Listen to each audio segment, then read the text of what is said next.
Someone tell me who authorized this woman to touch my equipment. General Richard Voss's voice cracked across the live-fire training ground like a gunshot. 500 troops froze where they stood. Evelyn Hayes didn't look up. She was crouched over the collapsed communications array, hands moving fast, rewiring the relay sequence from memory, while smoke from the failed exercise still hung in the air around her. Voss grabbed her shoulder and yanked her upright. She turned, looked at his hand on her shoulder, then looked at him. "Let go," she said quietly. "I'm not finished saving your operation." He had no idea what she'd done before this moment. Subscribe now and drop your city in the comments. I want to see how far this story travels. The morning that changed everything at Joint Command Center. Blackstone began the way most disasters do, with someone in authority believing they had already won. General Richard Voss arrived at 0600 hours, 20 minutes before anyone else, because that was what he always did. He walked through the main corridor with the kind of stride that expected hallways to widen.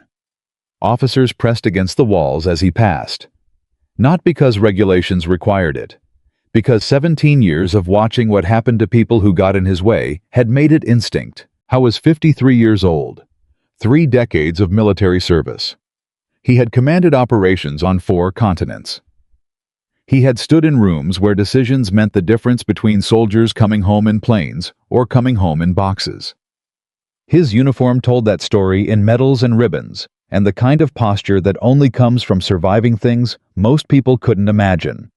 And he absolutely knew that no one in that building understood the battlefield the way he did. That certainty was his greatest strength.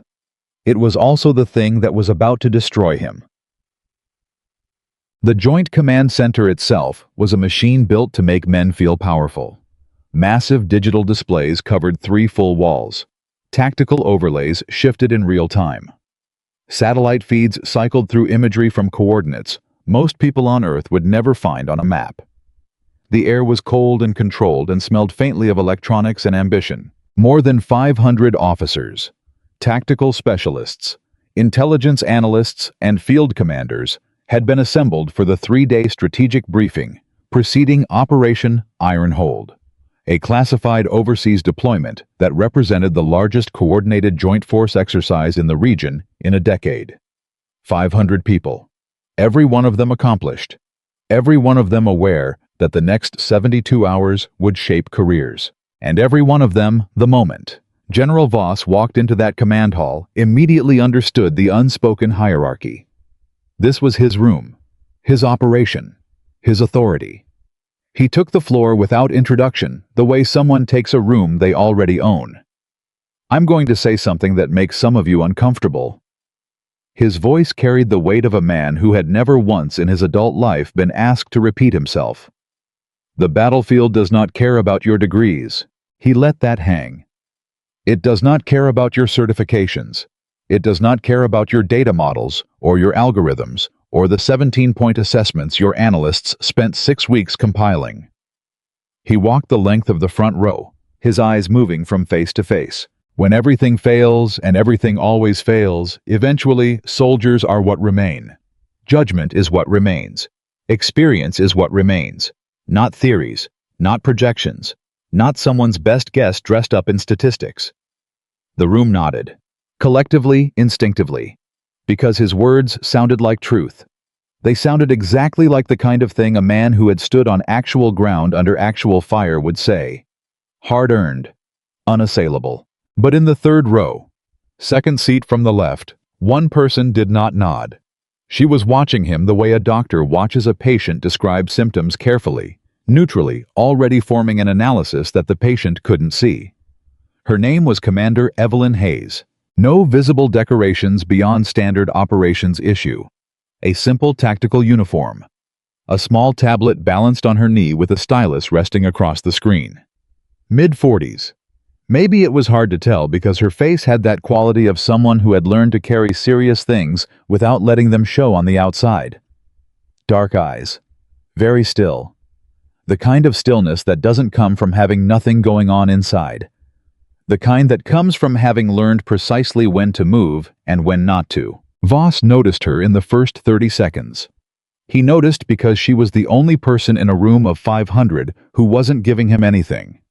No admiration, no wariness, no visible effort to impress. Just that quiet, steady regard that felt, and he couldn't explain why this bothered him as much as it did like being studied. He kept speaking. He had a room to command, but he kept noticing her. The next 2 days were dense with briefings, tactical assessments, logistics reviews, and the kind of high-level planning sessions where every word had 3 layers of meaning, and every silence meant something different depending on who was keeping it. General Voss ran those sessions, the way he ran everything, with a combination of absolute certainty and strategic charisma that made people feel like they were in the presence of someone who had already solved the problem before anyone else understood what the problem was. He was good at this, genuinely good. 30 years of experience meant he could see patterns in operational data that younger officers missed entirely. He was also, for those 30 years, almost never wrong. That part was important. Because when a man is almost never wrong for 3 decades, the almost stops registering. What remains is a belief deep and calcified and largely invisible, even to the man himself, that he is simply not the kind of person who makes critical errors.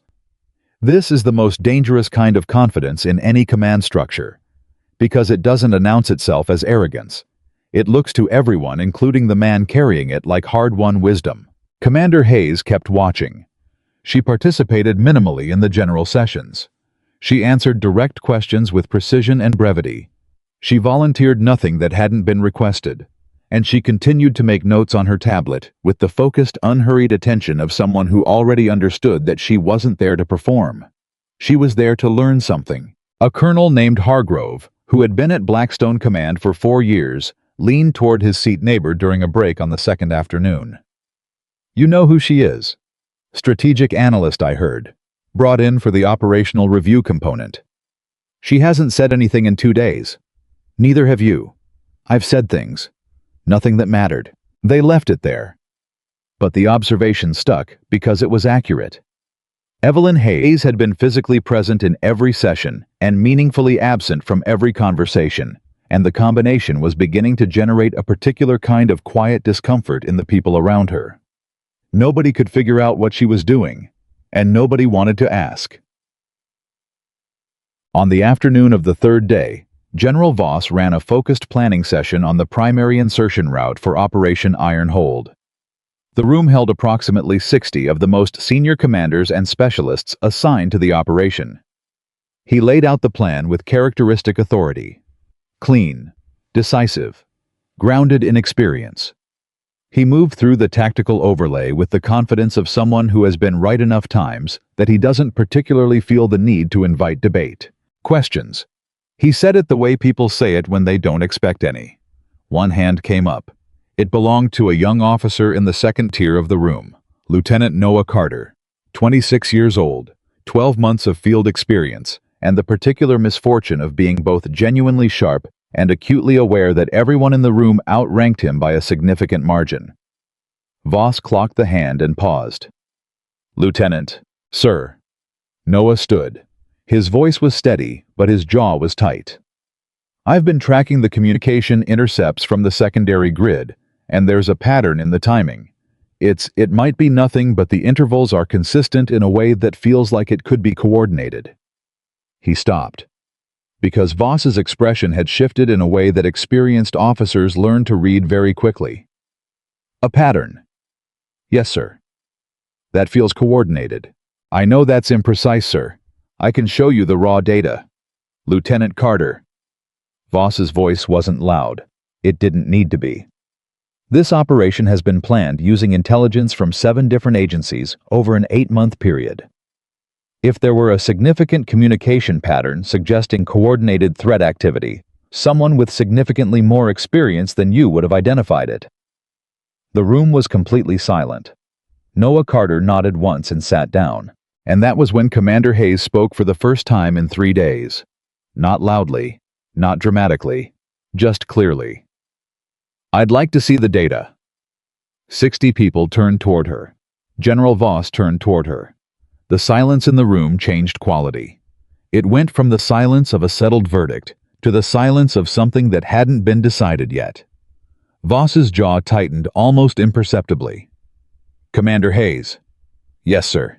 "Are you suggesting that a lieutenant's instinct supersedes 8 months of coordinated intelligence assessment?" "No, sir." She set her tablet down.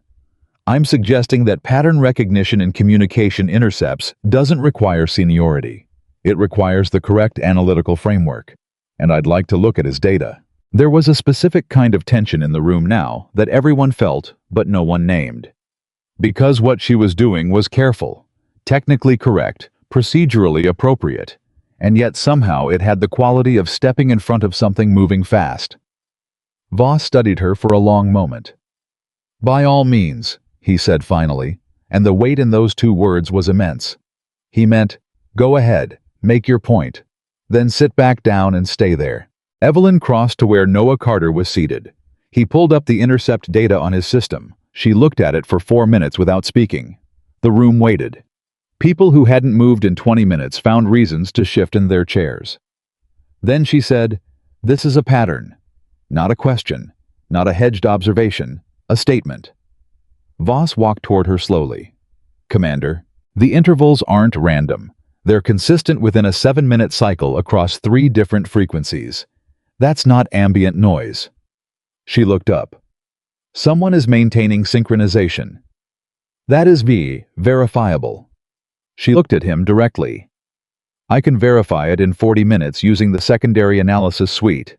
If I'm wrong, we've lost 40 minutes. If I'm right." "If you're right," Voss said, and his voice had gone very quiet in a way that made the room hold its breath. "Then someone with 3 days of access to this operation is telling me that 8 months of planning has a flaw." The sentence sat in the air between them like a live wire. Evelyn didn't flinch. "Yes, sir. That is what I'm telling you." General Voss did not allow the secondary analysis. He made the decision quietly after the session, with the particular efficiency of a man who has spent 30 years ensuring that his decisions don't require prolonged debate. He informed the relevant staff that the communication intercept concern had been reviewed and assessed as inconclusive. He notated it as such in the operational log, and then he walked to the coffee station in the command wing and poured himself a cup, and he stood there for a moment longer than he needed to, and he thought about the way Evelyn Hayes had looked at him when she said, "Yes, sir. That is what I'm telling you." Not defiant, not aggressive, not angling for something, just certain. He didn't like it. More precisely, he couldn't locate the source of his unease, which was itself unusual. Richard Voss was exceptionally good at identifying threats. It was the skill at the core of his entire career. He could read a room, read a situation, read an opponent. He could not read her. And the thing that disturbed him most wasn't what she said. It was that she hadn't seemed afraid of saying it. In 30 years, he had been challenged before. Officers disagreed. That was the nature of command. But there was always something underneath the disagreement: ambition, performance, the need to prove something. He understood how to handle all of those because he understood what the person wanted. Evelyn Hayes did not appear to want anything, which meant he had no leverage, which meant in the architecture of power that General Voss had spent 3 decades building and inhabiting, she was a variable he couldn't calculate. He finished his coffee and decided to resolve it. The final general session of Day 3 was his territory, his design, his format, his conclusion. He opened it by covering the full operational overview one more time, reinforcing the plan, closing the space for ambiguity. The way an experienced commander closes the space for retreat. Then when the room was fully in his rhythm, he did it. He stopped mid-sentence, turned toward the 3rd row. "Commander Hayes." The shift in the room was immediate. 500 people realigned their attention in the span of a breath. Evelyn looked up from her tablet. "Yes, General." "You've been in every session for 3 days." "Correct." "And in 3 days your contributions have been—" He paused, selecting the word with visible deliberateness, "minimal." Several officers looked away. The specific discomfort of watching someone senior deploy their authority as a weapon was familiar to everyone who had spent time in military institutions. You learned to become very interested in the middle distance. "I've been listening," she said. "Is that so?" He took a step toward her. "And what have you learned from all that listening?" "Quite a bit." "Then perhaps this is the moment to share it." The room was absolutely still. Not the stillness of boredom. The stillness of a room that understands it is about to witness something that will be discussed afterward. Evelyn set her tablet on her knee, looked at the tactical display, then looked back at him. "The operation has a significant vulnerability in its command redundancy structure," she said. "If the primary communication network is disrupted, not destroyed, disrupted, the command hierarchy stalls. Officers default upward for authorization on decisions they're fully capable of making independently, and the response timeline extends to a point where it becomes exploitable." Silence. "Additionally," she continued, and her voice remained exactly as calm as it had been at the start, "the communication intercept data that Lieutenant Carter flagged yesterday deserves formal analysis rather than dismissal. Disregarding pattern signals because they originate from junior personnel is a systematic flaw in how this command processes intelligence." The silence was of a different quality now, because she had just said in front of 500 people that a decision General Richard Voss made the previous afternoon was a systematic flaw. He moved closer. Close enough that the physicality of it was intentional, the use of height and rank and proximity as instruments of pressure. The way experienced authority figures learn to make space itself feel like an argument. "Commander." His voice was carefully controlled, quiet enough to be more threatening than shouting. "I want you to think carefully about what you're saying." "I have thought carefully about it. This plan was built by people with more combined field experience than you have years in uniform. I respect their experience. But you believe they're wrong. I believe experience doesn't make anyone immune to blind spots, including you, sir." The room stopped breathing. Voss looked at her for a long moment. Then he said with absolute precision, "I am the general here. Not loud, not theatrical, just final. The way men who have commanded for 30 years say things when they want a conversation to be over." Evelyn met his gaze. "Yes, sir," she said. "You are. A beat. Which means the consequences of these decisions rest entirely with you." It landed differently than he expected. Because she wasn't arguing. She wasn't pushing back against his authority. He processed it in the half-second that followed acknowledging it. Fully. Completely. And somehow in the way she did it, she had made his authority feel like a burden he was now required to carry. The room was silent for 3 full seconds. Voss turned and walked back to the front. He spoke. The session continued.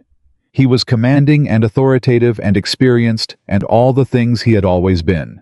But something had shifted, and 500 people had felt it shift.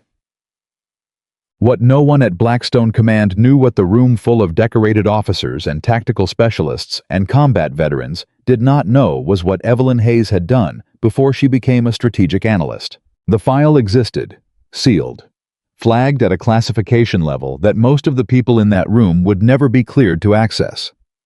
It was 14 pages long and redacted in places, and what remained visible between the black lines described a career that bore no resemblance to the quiet woman with the tablet. For 9 years before Blackstone, before the analyst role, before the quiet days of watching and taking notes and being underestimated in conference rooms, Evelyn Hayes had operated in an entirely different world. She had worked alongside naval special warfare units, the kind of units whose operations don't appear in briefings because they are the briefings.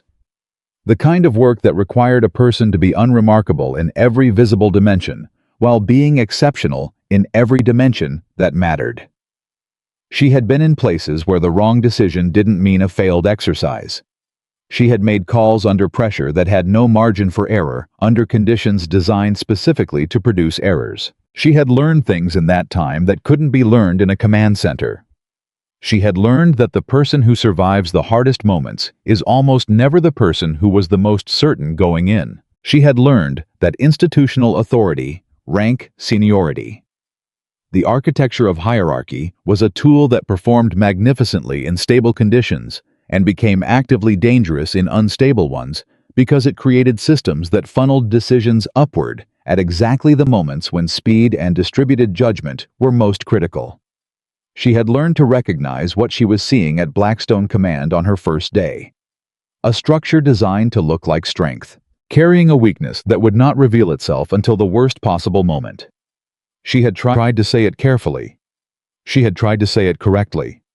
And General Richard Voss had looked at her and decided that she didn't know what she was talking about, in her tablet, in a folder. She hadn't shown anyone.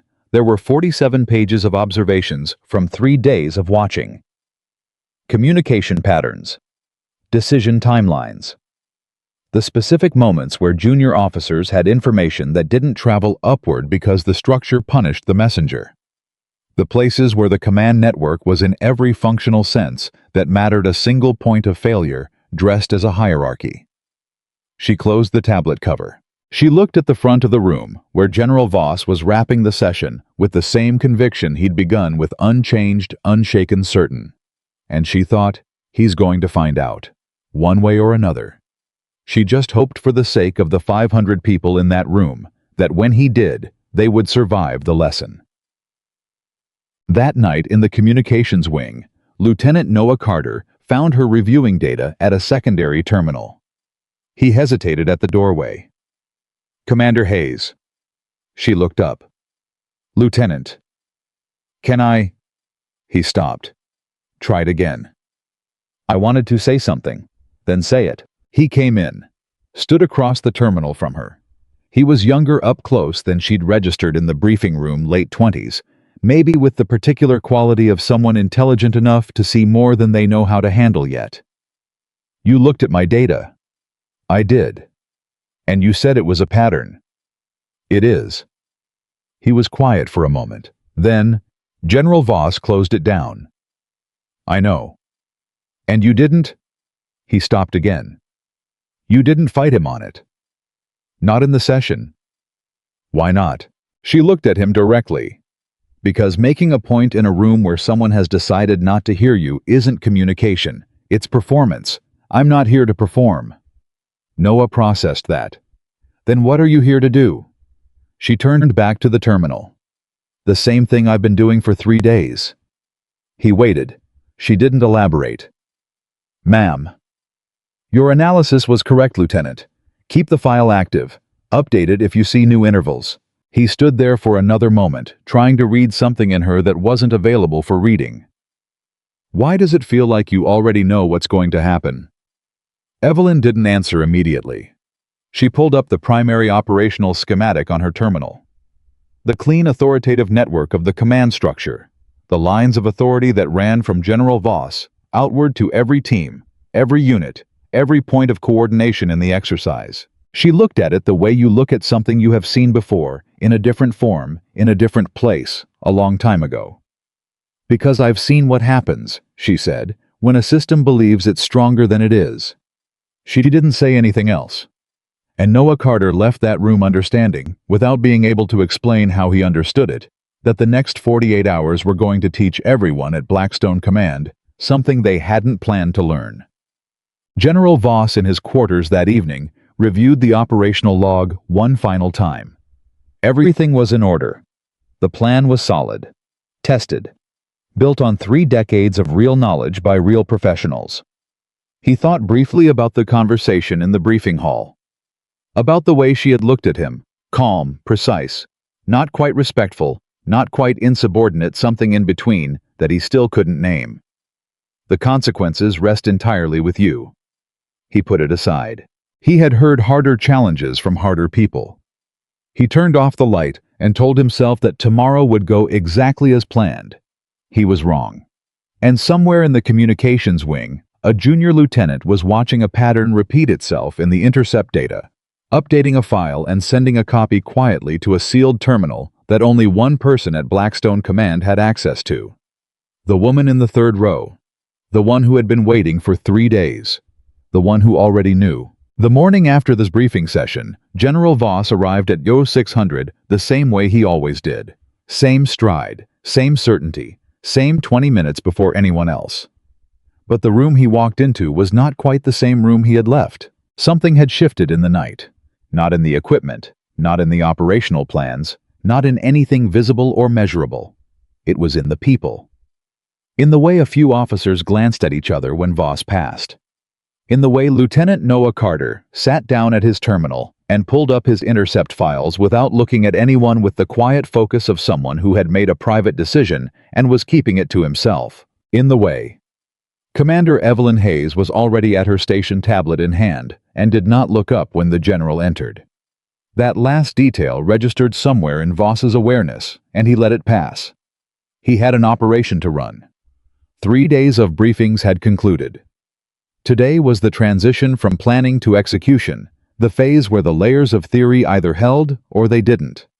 Where 30 years of experience either mattered or they were just history. He believed with every part of himself that they mattered.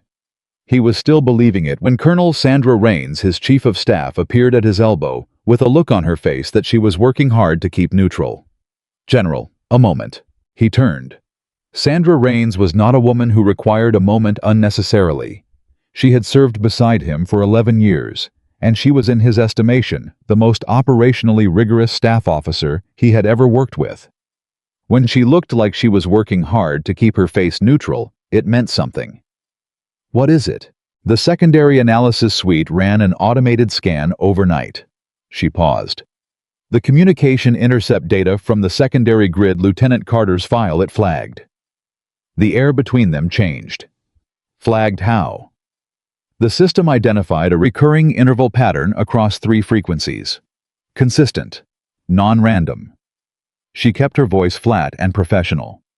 The automated flag classifies it as probable coordinated signal activity. Voss was silent for 3 full seconds. "Who else has seen this?"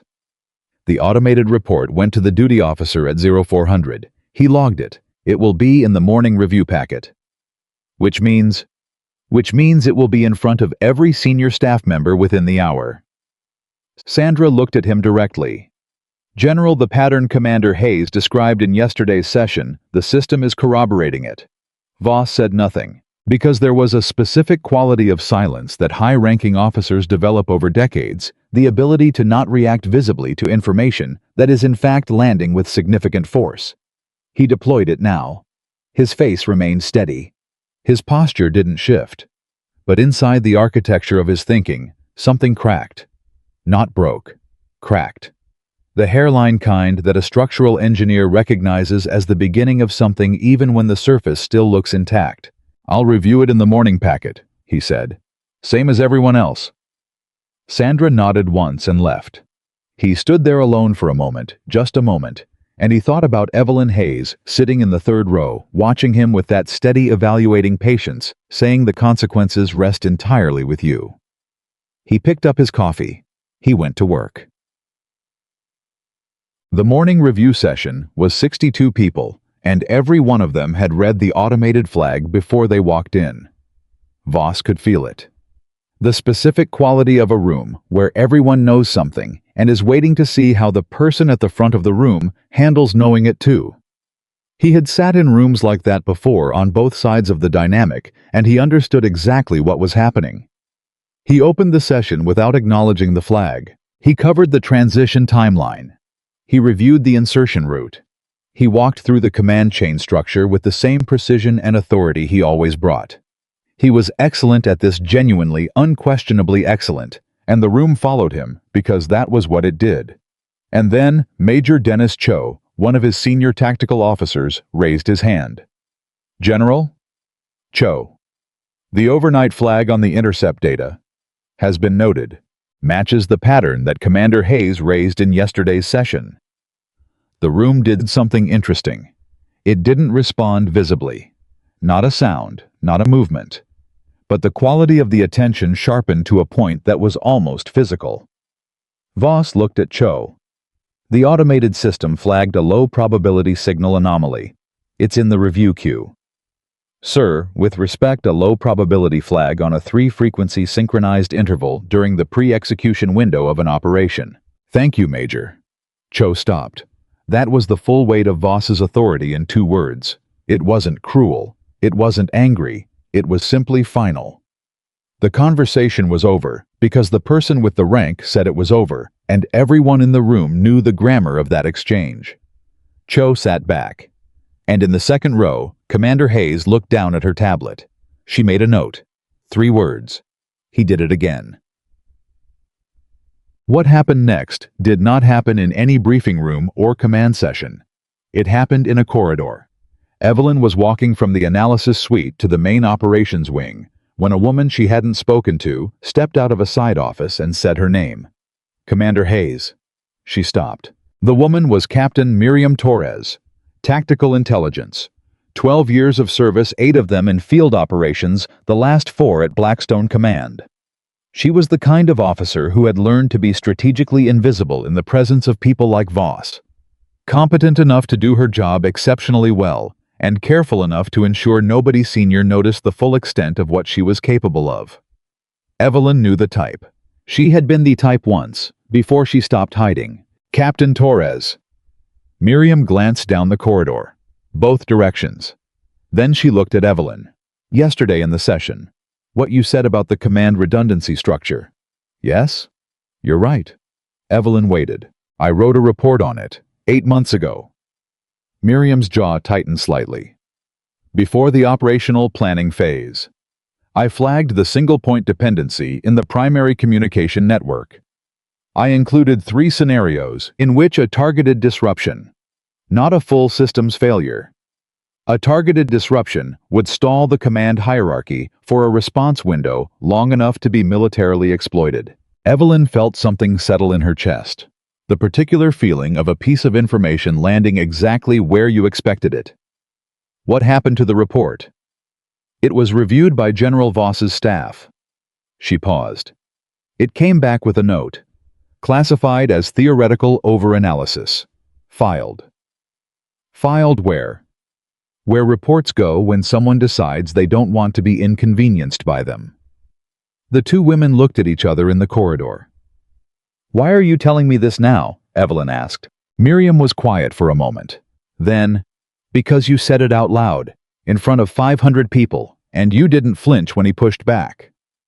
She looked at Evelyn with something complicated in her expression. Part recognition, part something that might have been years of frustration, finding somewhere to go. I've been watching what happens to people who challenge him. It's not dramatic. He doesn't yell. He just decides they're not worth listening to. And then they aren't. And then they stop saying things. Her voice was flat and precise. I have been not saying things for 8 months. Evelyn didn't respond with sympathy. She responded with a question. Do you still have the report? Miriam blinked. It's filed. Your copy. Do you still have your copy? A beat. Yes. I want to read it today. She read it in 40 minutes. It was thorough, technically airtight. Miriam Torres had done exactly what a good intelligence officer does. Identified a vulnerability, modeled the failure scenarios, quantified the response time implications, and put it in writing with enough precision that it couldn't be dismissed on analytical grounds. It had been dismissed on other grounds entirely. Evelyn sat with the report for a few minutes after she finished it, not reading, thinking, running through the architecture of what she'd observed over 3 days, cross-referencing it with what she now held in her hands. The complete picture. The way she'd been trained to build pictures, not from assumptions, but from evidence accumulated into a shape that spoke for itself. The shape it spoke was not encouraging. She pulled up her tablet, opened the folder she hadn't shown anyone. 47 pages of observations. She added a section. She wrote for 20 minutes quickly without pausing, the kind of writing that happens when the thing being written has been fully formed in the mind and only needs to be transferred to the page. Then she sent a message to one person. Not General Voss, not Colonel Rains. To a contact outside Blackstone Command entirely. An encrypted address that would have meant nothing to anyone who saw it and everything to the one person it reached. The message had 4 words. The window is narrowing. She put the tablet down and went back to work. The afternoon session was logistics and coordination. Theoretically less volatile than the strategic briefings, the kind of detailed mechanical planning that didn't typically produce confrontation. Voss ran it efficiently. He was good at logistics. Meticulous in the way that only people who have watched logistical failures cost lives can be meticulous. 2 hours and something happened that no one planned. A junior communications specialist, petty officer, second class, Marcus Webb, 23 years old and 9 months at Blackstone, was reviewing the live communication monitoring console when the pattern he was looking at suddenly extended. The interval that had appeared in the intercept data. The one the automated flag had identified. The one that Lieutenant Carter had noticed first and that Commander Hayes had confirmed, and that General Voss had twice declined to treat as a priority. It appeared again. Different frequencies. Same interval. 3 simultaneous transmissions synchronized in a 7-minute cycle that was now unmistakably a 4th repetition in the same pattern. Marcus Webb looked at his console. Then he looked at the back of the room where his immediate supervisor was sitting, and he thought about the most efficient way to get this information to someone who would take it seriously. He did not raise his hand. He had been at Blackstone long enough to understand the physics of that room. Junior specialists did not interrupt logistics sessions to report communications anomalies, not when the anomaly had already been reviewed and classified and set aside by people significantly senior to him. So he did the next thing. He wrote a message. To the duty officer. Standard protocol.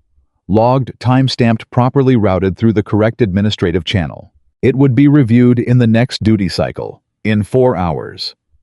What Marcus Webb didn't know, because nobody had told him, was that 4 hours was not time they had. But someone had told Evelyn Hayes, not in words. In the pattern she had been tracking, the one she'd recognized on day 1. The one that Miriam Torres's 8-month-old report had confirmed, the one that Lieutenant Carter's data had given her the final piece of. She had built the model in her head over 3 days, and the model told her that the window was not days, it was hours. She was in the logistics session when her tablet vibrated. She looked at the notification. Marcus Webb's duty report copied automatically to the secondary analysis suite, which she'd flagged to push alerts to her device. She read it. She looked at the tactical clock on the wall. Then she stood up. In the middle of the session, while Voss was mid-sentence. He stopped. The room stopped. 60 people looked at her. Commander Hayes. Voss's voice was controlled and cold. I'm speaking, sir. She looked directly at him. The communication pattern has occurred a 4th time. Different frequencies, same interval. Within the last 20 minutes. She held up her tablet. This is now outside the threshold for theoretical flagging. This is active. The room's temperature changed. Not because of what she said, because of how she said it. No apology in her voice for interrupting. No hedging. No framework of deference around the information that might soften the blow of being told that something was wrong. Just the information. Direct. Flat. True. Voss looked at her for a long second. Where is this report coming from? Petty Officer Webb, Communications Monitoring. He logged it 4 minutes ago. It has not been reviewed by... There isn't time for the review cycle, General. She set her tablet on the table in front of her. If this pattern is coordinated, and I believe it is, then we are in a pre-disruption window. Someone is establishing synchronization before they execute. The duration between the 3rd and 4th pattern occurrence has shortened. They're accelerating. The silence that followed was of a type that Evelyn Hayes had heard before. In other rooms, in other contexts. The silence of a large group of people who understand all at once that the conversation they are in has become significantly more serious than the one they thought they were having. Major Cho looked at Voss. Colonel Rains looked at Voss. 58 other officers looked at Voss. He was the general. This was his room. The decision was his. He looked at Evelyn. You're telling me this operation is compromised. I'm telling you the communication environment is being actively shaped around this operation. Whether that constitutes a compromise depends on whether we respond to it.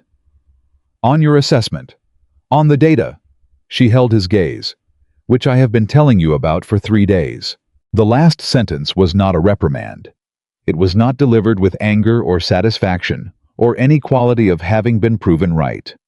It was simply true, and everyone in the room knew it was true, which made it land harder than anything dramatic could have. Voss said nothing for 5 full seconds. Then, pull the full intercept file. I want Carter and Webb in this room in 10 minutes. And somebody get me Torres. The room moved. What followed in the next 2 hours was the kind of controlled urgency that well-trained military personnel execute when they understand that the situation has shifted from planned to real. People moved. Decisions happened. Information traveled through channels with the speed it needed to travel. Evelyn was at the center of it, not loudly, not by declaring herself the authority. She stood at the secondary analysis terminal and answered questions with the precision of someone who had already thought through every branch of the problem and knew where each one led. Carter brought his files. Webb brought his monitoring logs.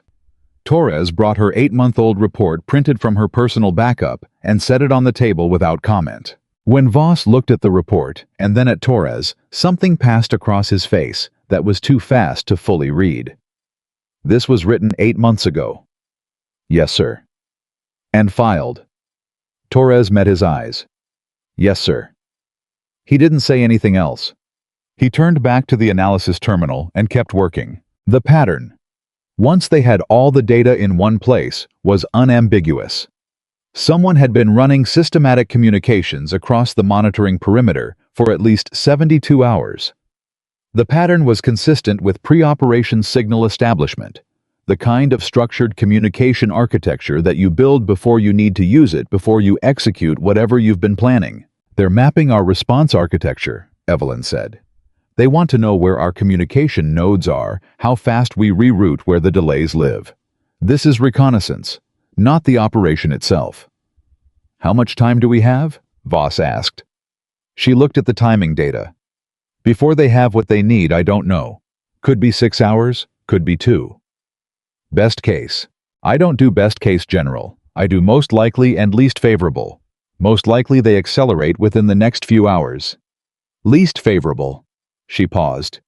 They already have what they need. The room absorbed that. Then Voss did something that surprised every person in it. He turned to Evelyn Hayes and said, "What do you recommend?" Not as a performance, not with visible reluctance, simply as a question, directed at the person he believed had the answer. Evelyn didn't blink. She didn't register surprise or satisfaction. She just said 3 things. First, we segment the primary communication network, immediately break the single-point dependency before they can exploit it. Second, we establish distributed command authorization for field decisions, so that if the primary network is disrupted, the response chain doesn't stall waiting for upward authorization. Third, we run an internal communication test right now full scope to identify every node that drops under stress before they can identify it for us. She looked at him. And we do all 3 simultaneously, because we may not have the time to do them sequentially. Voss looked at her for a moment. Then he turned to the room. You heard her. Move. They moved. And in the motion of it, in the specific quality of coordinated urgency that filled the command center for the next 2 hours, something else happened that nobody commented on, but everyone felt. The room was following Evelyn Hayes. Not instead of Voss. He was still directing, still authorizing, still present at the center of every major decision. But the substance of what they were doing, the framework, the analysis, the sequence, all of it was hers. When people had questions, they looked toward her terminal. When something unexpected came up in the network segmentation, someone called her name first. When Lieutenant Carter found a 4th frequency in the intercept data that didn't fit the established pattern, he walked directly to her before he walked to anyone else. Colonel Raines noticed it. Major Cho noticed it.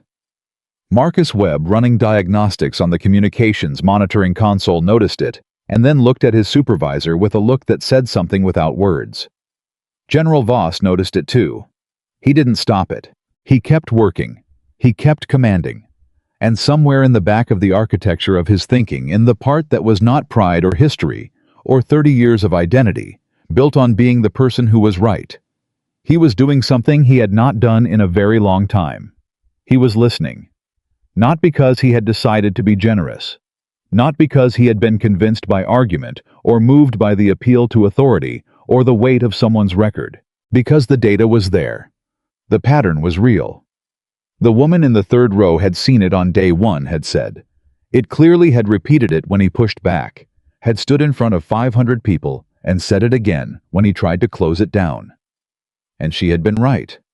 Not in a way that made him look small.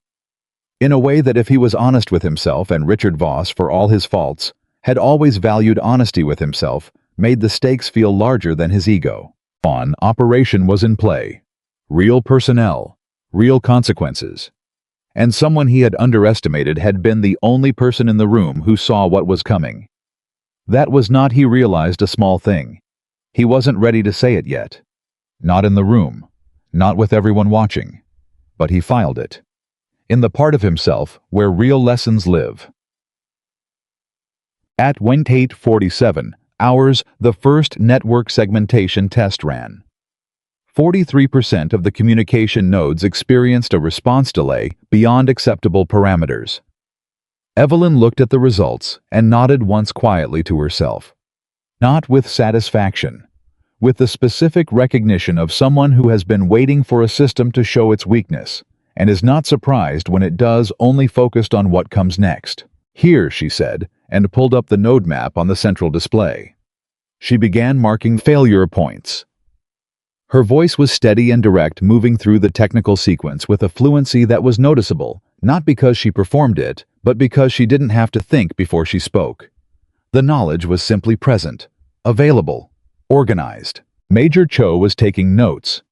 Colonel Rains was relaying instructions. Carter and Webb were running secondary diagnostics.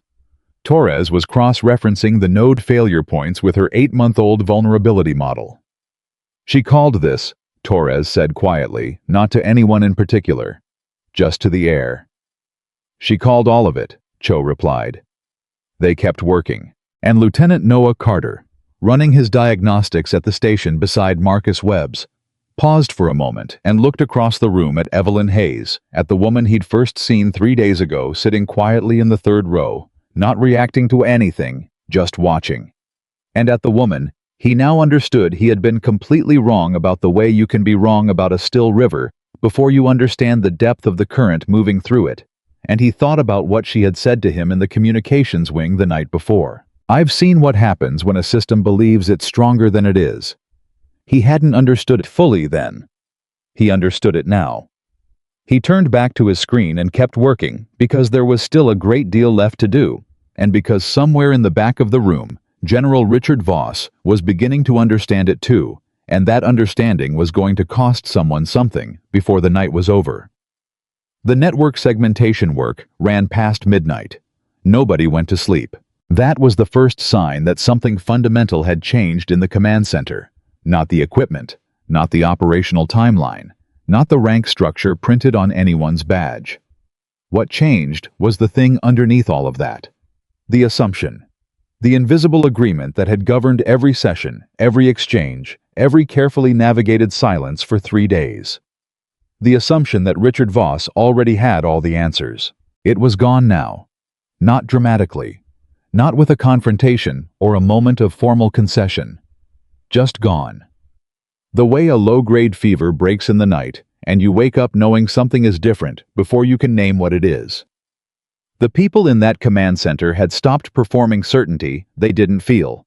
And in doing so, the room had become, for the first time since the briefings began, genuinely functional. Evelyn noticed it at 01:30 hours, when Major Cho asked Lieutenant Carter a direct question about the intercept data without first looking to see if a senior officer was watching. Small thing. Significant thing. The kind of behavior that only happens when people stop calculating the political cost of every exchange and start focusing on the actual problem. She said nothing about it. She kept working. At 0200, Voss called a break. He stood at the front of the room and looked at the 20-odd people still running diagnostics and cross-referencing vulnerability data, and he said, 2 hours, everyone, back here at 0400. People began moving, stretching, reaching for coffee. The specific exhausted relief of being told you have permission to stop for a moment. Evelyn didn't move immediately. She was in the middle of a node analysis, and she wanted to finish the sequence before she lost the thread of it. Voss walked past her station, stopped, looked at what she was mapping. He stood there long enough that she looked up. "Go sleep," he said. "In a few minutes." He looked at the display. At the node failure points, she'd been marking the pattern of weakness in the communication structure, laid out in the kind of precise methodical detail that required both technical understanding and something harder to teach, the ability to see a system's failure mode before it fails. "You mapped this in your head before we ran the test," he said. It wasn't a question. The structure made it predictable. He was quiet for a moment. Then, "How long have you known?" She understood what he was asking. Not about the test results, about all of it. "Day 1, she said. He nodded slowly, like a man accepting the weight of something. "Why didn't you push harder?" She looked at him directly. "I pushed as hard as the room could hear, General. Pushing harder than that doesn't produce information transfer. It produces resistance." He stood with that for a moment. Then he walked away without another word. Evelyn watched him go. Then she turned back to her terminal and finished the node sequence. When she was done, she closed the display, picked up her tablet, and went to sleep for 90 minutes in a chair in the communications wing. She had learned a long time ago to sleep in whatever window you were given, because you never knew how long it would be before you needed to be completely awake again. 80400, the room reassembled. At 0412, the primary communication network went down. Not degraded, not partially disrupted. Down. Completely. Every node simultaneously dropping from the monitoring grid, like lights going out one by one in a building where the main feed just died. The screens that had been running live tactical data went to static. The satellite feeds went dark. The communication relay that connected Blackstone Command to every field unit in the exercise disappeared.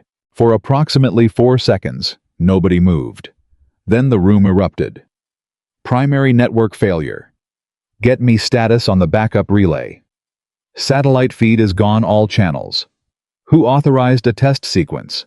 Nobody told me about a test. This isn't a test. That last sentence spoken by Marcus Webb at the communications monitoring console. His voice, sharp and certain in a way that cut through the noise, stopped several conversations simultaneously. People looked at him. "This is the real thing," Webb said.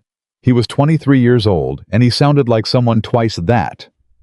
"The pattern we've been tracking, this is it. They executed." General Voss was at the front of the room in 4 strides. Status. Primary network full failure. Backup relay is unresponsive. Satellite trying to reconnect, but the handshake isn't completing. Something is actively jamming the reconnection protocol. Webb's hands were moving across his console. "This isn't a systems failure, sir. Someone is doing this deliberately, and they know exactly where our reconnection nodes are." Voss turned. "Hayes." She was already at the secondary terminal. She hadn't stopped moving from the moment the screens went dark. "They waited for us," she said without looking up from what she was doing. "We were segmenting the network last night. They watched the segmentation pattern and used it. They know our architecture because they watched us test it. The room processed that in real time. The comprehension moving through it like a wave, the specific cold understanding that the defensive work they had done over the past several hours had in some measure given the adversary a map of exactly what they were defending. "Can we restore primary?" Voss asked. "Not quickly. The jamming is targeted. They're not blocking everything. They're blocking the specific handshake protocols, which means they have detailed knowledge of our communication structure." She paused. "Miriam's report. The single-point dependency. This is the scenario she modeled." Torres across the room looked up at her name. "Can you work from your model?" Evelyn asked her. "Yes." "Do it. I need alternative routing options that don't use the primary handshake protocols." Torres was already pulling up her files. Voss watched this exchange. Then he did something that 3 days earlier would have been for Richard Voss essentially unthinkable. He stepped back. Not out of the conversation, not out of command, but back from the front of the room, 2 steps physically that carried enormous weight symbolically, and he let the person who understood the problem take point on solving it. The room noticed. Every person in it noticed. Nobody said anything. What followed in the next 40 minutes was controlled chaos of the particular kind that separates functional military organizations from broken ones. Broken ones freeze the authority structure jams decisions, stack up at the top, waiting for authorization that can't arrive fast enough. Junior personnel wait for commands while the window for action closes. Functional ones distribute the people closest to the problem, begin solving it within the limits of their judgment, and the command structure provides framework rather than bottleneck. Blackstone Command over the past 8 hours had been quietly and incompletely transitioning from the first kind to the second. It wasn't complete. There were still moments where officers looked upward for permission before acting. There were still hesitations where there should have been decisions. The habits of 3 days, 3 years, 3 decades don't vanish in a night. But it was better. Measurably, meaningfully better. And Evelyn was driving it. Not from the front of the room. From her terminal. From the secondary analysis suite. From the specific location she had occupied for 3 days. Not at the center of attention. Not in the position of visible authority. But at the place where the information lived. "Carter," she said. "The 4th frequency in your data from last night, pull it up." He pulled it up. "That's their command channel. They're using it to coordinate the jamming in real time. If we can isolate it, we can track what they're targeting next," Carter finished, "and respond before they execute. Yes." She looked at him. "Can you isolate it?" "Give me 6 minutes." "You have 4. He turned back to his console and worked with the focused, compact intensity of someone who has just been told their actual capacity is higher than they thought and is reaching for it. The room organized itself around these exchanges. Not because anyone declared a new hierarchy, because the problem required specific things from specific people, and Evelyn understood exactly who had what and how to deploy it. Torres found an alternative routing path that bypassed the jammed handshake protocols. Not ideal, not full capacity, but functional. A 60% communication restoration using secondary nodes that the adversary apparently hadn't prioritized because they weren't in the primary dependency map. Because they didn't know about them, Torres said with a quality in her voice that was not quite triumph, but was adjacent to it. They mapped our primary architecture. The secondary nodes were in my vulnerability report, but not in the standard operational documentation. They wouldn't have known to look. Evelyn looked at her. "Your 8-month-old report just saved this operation, Captain." Torres didn't say anything for a moment. Something moved through her expression. Complicated, compressed the particular feeling of being vindicated in a way that required you to also reckon with how long it took to get there. "Get the routings active," Evelyn said. "Now." Torres got it active. At 0503, partial communication was restored. 63% capacity. Enough to reach field units. Enough to coordinate. Not enough to pretend nothing had happened, but enough to function. The room took a collective breath. Then, General Voss, standing at the front of a command center that had just survived something it shouldn't have had, said, "Everyone hold." The motion stopped. He looked at the room. 500 personnel in that moment, the ones present, and through the restored communications, the field units and specialist teams connected back into the network. All of them in some functional sense present. He spoke. 40 minutes ago, this command center's primary network was compromised by a targeted disruption attack exploiting specific vulnerabilities in our communication architecture. His voice was steady. Those vulnerabilities were identified and reported 8 months ago by Captain Torres. They were identified again 3 days ago by Commander Hayes. On both occasions, the reports were not actioned with the urgency they required. He paused. Nobody moved. That decision was mine. He looked across the room. The consequences of that decision nearly compromised this operation and put personnel at risk. That is on me. Fully. The silence had a quality to it that Evelyn had rarely heard in a military command environment.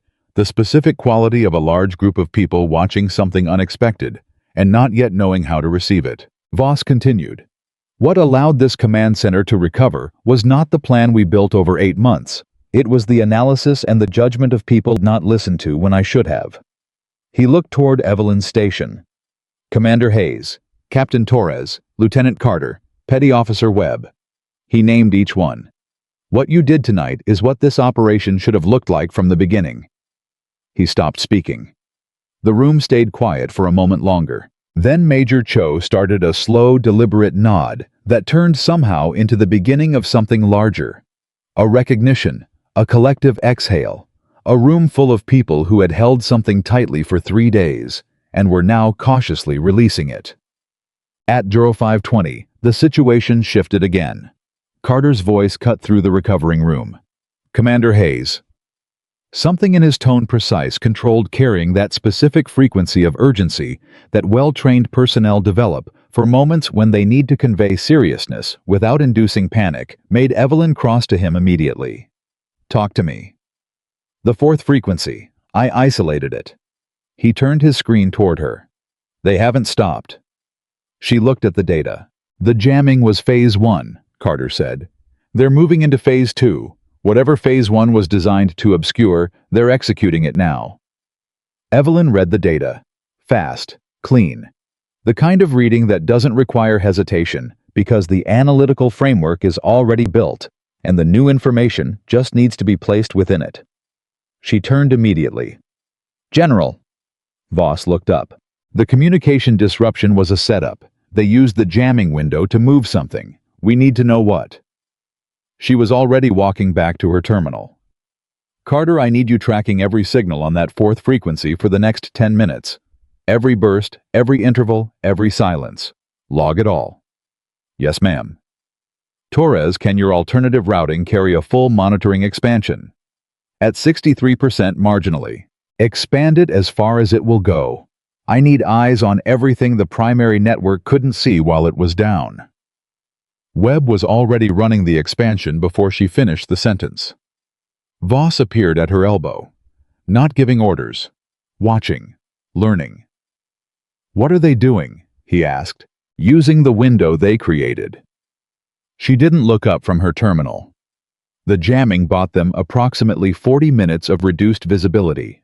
In 40 minutes, a well-coordinated team can move considerable assets without generating the signal traffic that would normally be detectable.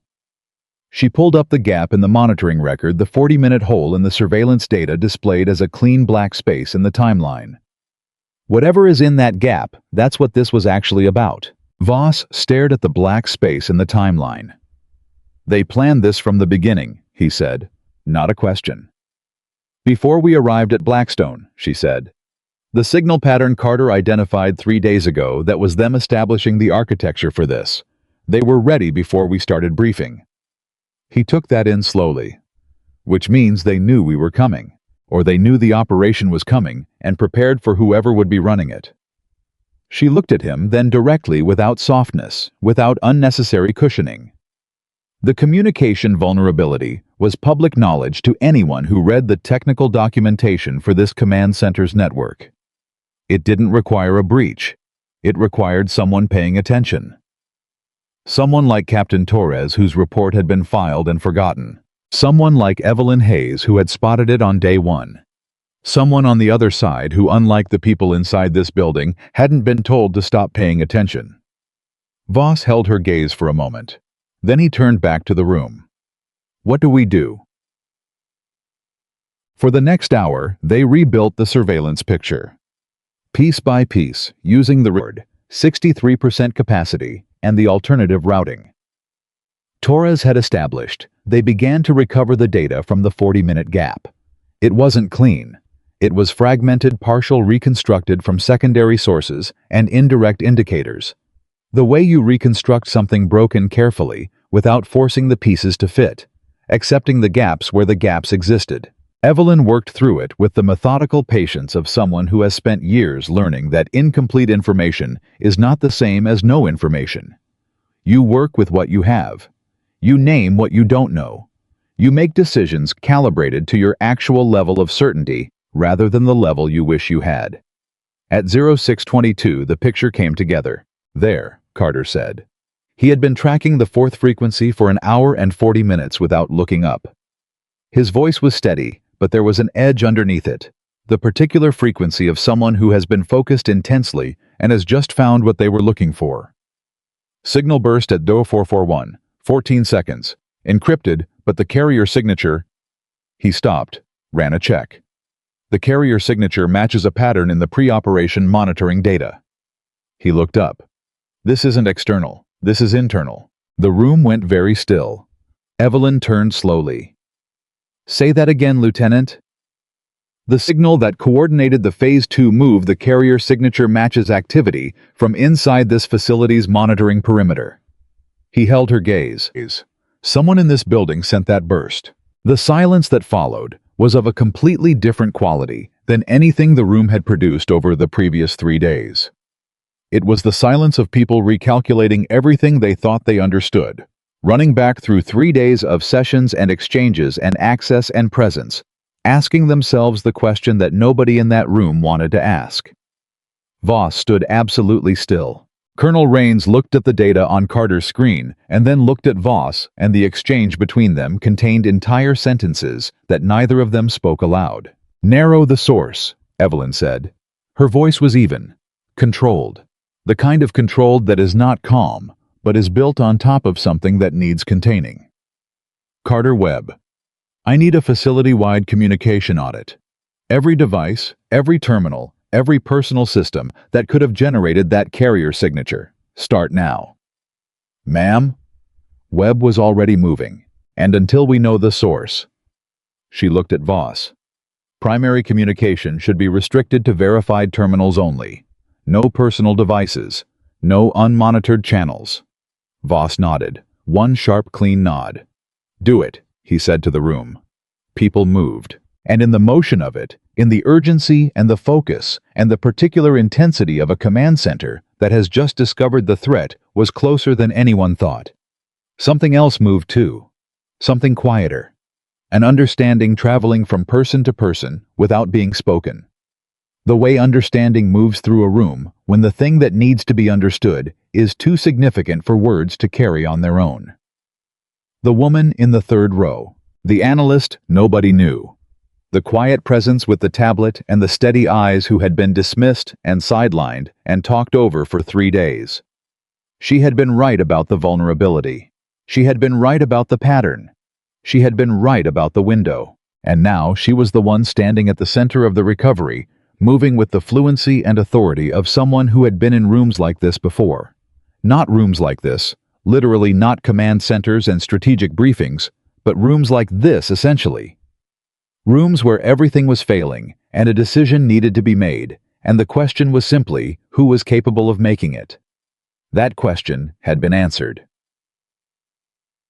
At 0714, Lieutenant Carter found the source of the internal signal burst. He stood at his terminal for a moment after the audit completed, long enough that Evelyn noticed the pause. Carter. He looked up. Something in his expression was careful, contained. The carrier signature traces to a communication device registered to the Blackstone Command Network. He stopped. Who does it belong to? He looked at Voss, then back at Evelyn. Chief of Logistics Major Alan Whitfield. He's been stationed at Blackstone for 6 months. The room received this in silence. Major Alan Whitfield. 41 years old. 11 years of service. Responsible for the operational logistics of every resource movement at Blackstone Command, which meant he had access to everything. Timelines, personnel movements, communication, architecture, operational plans. He had been in every briefing. He had been in every session. He had access to Captain Torres's 8-month-old vulnerability report. He had watched from a position of complete access and zero scrutiny everything that happened at Blackstone Command for 6 months. Voss turned and scanned the room. Whitfield wasn't there. He had been in the 0400 session. He had been present when the network went down. And somewhere in the 40 minutes that followed in the controlled chaos, the recovery effort, the realignment of attention toward the crisis he had left. Find him, Voss said, not loudly. He didn't need to be loud. The words had the weight of everything that had led to this moment. 3 days of dismissed warnings, an 8-month-old report, 40 minutes of darkness. A signal burst at 0441 in the voice of someone who had been inside this building the whole time. Colonel Rains was already on comms. Evelyn stood at her terminal and looked at the carrier signature data one more time. She had known something was wrong from day one. She had known the vulnerability was real, the pattern was real, the risk was real. She had not known the source was this close, but she understood now why the picture had been so clear from the outside, why someone watching the pattern of Blackstone Command's communication structure could map it so precisely, could time the disruption so perfectly, could know exactly which 40 minutes would be least visible. Because someone on the inside had been drawing the map. She sat with that knowledge for a moment. Just a moment. Then she turned back to her terminal and kept working because Whitfield was gone, and they still had a partially compromised communication network, and an operation that needed to be secured, and a room full of people who were in the process of becoming under pressure, and without a plan for it, something better than what they'd been 3 days ago. The learning wasn't over. In some ways, it was just beginning. At 0731, security personnel located Major Alan Whitfield in the facility's Eastern Maintenance Access Corridor. He had a personal device and an encrypted satellite uplink, and he had been mid-transmission when they found him. They brought him to the command center under escort. He walked in and looked around the room at the monitors, the personnel, the recovered communication network, the faces of the people who had spent the last 3 hours rebuilding what he had spent months preparing to dismantle, and whatever he saw in those faces told him that everything had already been understood. He didn't speak. Evelyn looked at him from across the room. Steady, quiet, with the particular expression of someone who has been watching a shape form in the data for days and is now seeing the shape stand in front of them in the form of a person. Voss stepped forward. He didn't yell. He didn't perform. He was in that moment exactly what he was, a general at the end of a very long night who had learned several things he hadn't expected to learn and was carrying all of them. "Take him," he said. They took him. And the room after a moment began the slow, complicated process of breathing normally again. Evelyn turned back to her terminal, pulled up the gap in the surveillance data, the 40-minute black space in the timeline that they still needed to reconstruct, that the investigation that followed this morning would need to account for, that the operational debrief would need to address with the thoroughness that a near miss of this magnitude required. She started working, because the crisis was contained, but it wasn't finished. And she had never once in her career confused those two things. Colonel Rains appeared beside her quietly, stood there for a moment. "Commander Hayes." Evelyn looked up. Rains had been at Blackstone for 4 years. She was a meticulous, experienced officer who had navigated 11 years of service alongside Richard Voss, and was not in general someone who said things she didn't mean. She looked at Evelyn for a moment with an expression that was very precise and very honest. "I should have listened to you on day one," she said. Evelyn held her gaze. "You're listening now," she said. Rains nodded, went back to work. And somewhere across the room, Lieutenant Noah Carter looked up from his terminal and caught Evelyn's eye for just a moment, a brief, wordless exchange between two people who had spent 3 days on the same side of an argument that nobody wanted to hear. He looked like someone who had understood something deeply and was going to carry it for a long time. Evelyn looked back at her terminal. There was still work to do. There was always still work to do. And the morning was just beginning. The formal investigation began at 0900, not because anyone scheduled it at 0900, because by 0900, every person at Blackstone Command who needed to understand what had happened was awake, accounted for, and carrying the specific weight of a night that had not gone the way anyone planned. The operations center had the quality of a room after a storm, things still standing, but nothing quite in the same position it had been before, and everyone aware of it. Major Alan Whitfield was in a secured room 2 corridors away, saying nothing to the 2 officers sitting across from him. His personal device and the encrypted satellite uplink were in the hands of the technical forensics team. The 40-minute black space in the surveillance timeline was being reconstructed piece by piece from secondary source data. The communication network was holding at 63% capacity on Torres's alternative routing. Evelyn Hayes had been awake for approximately 26 hours. She didn't look it.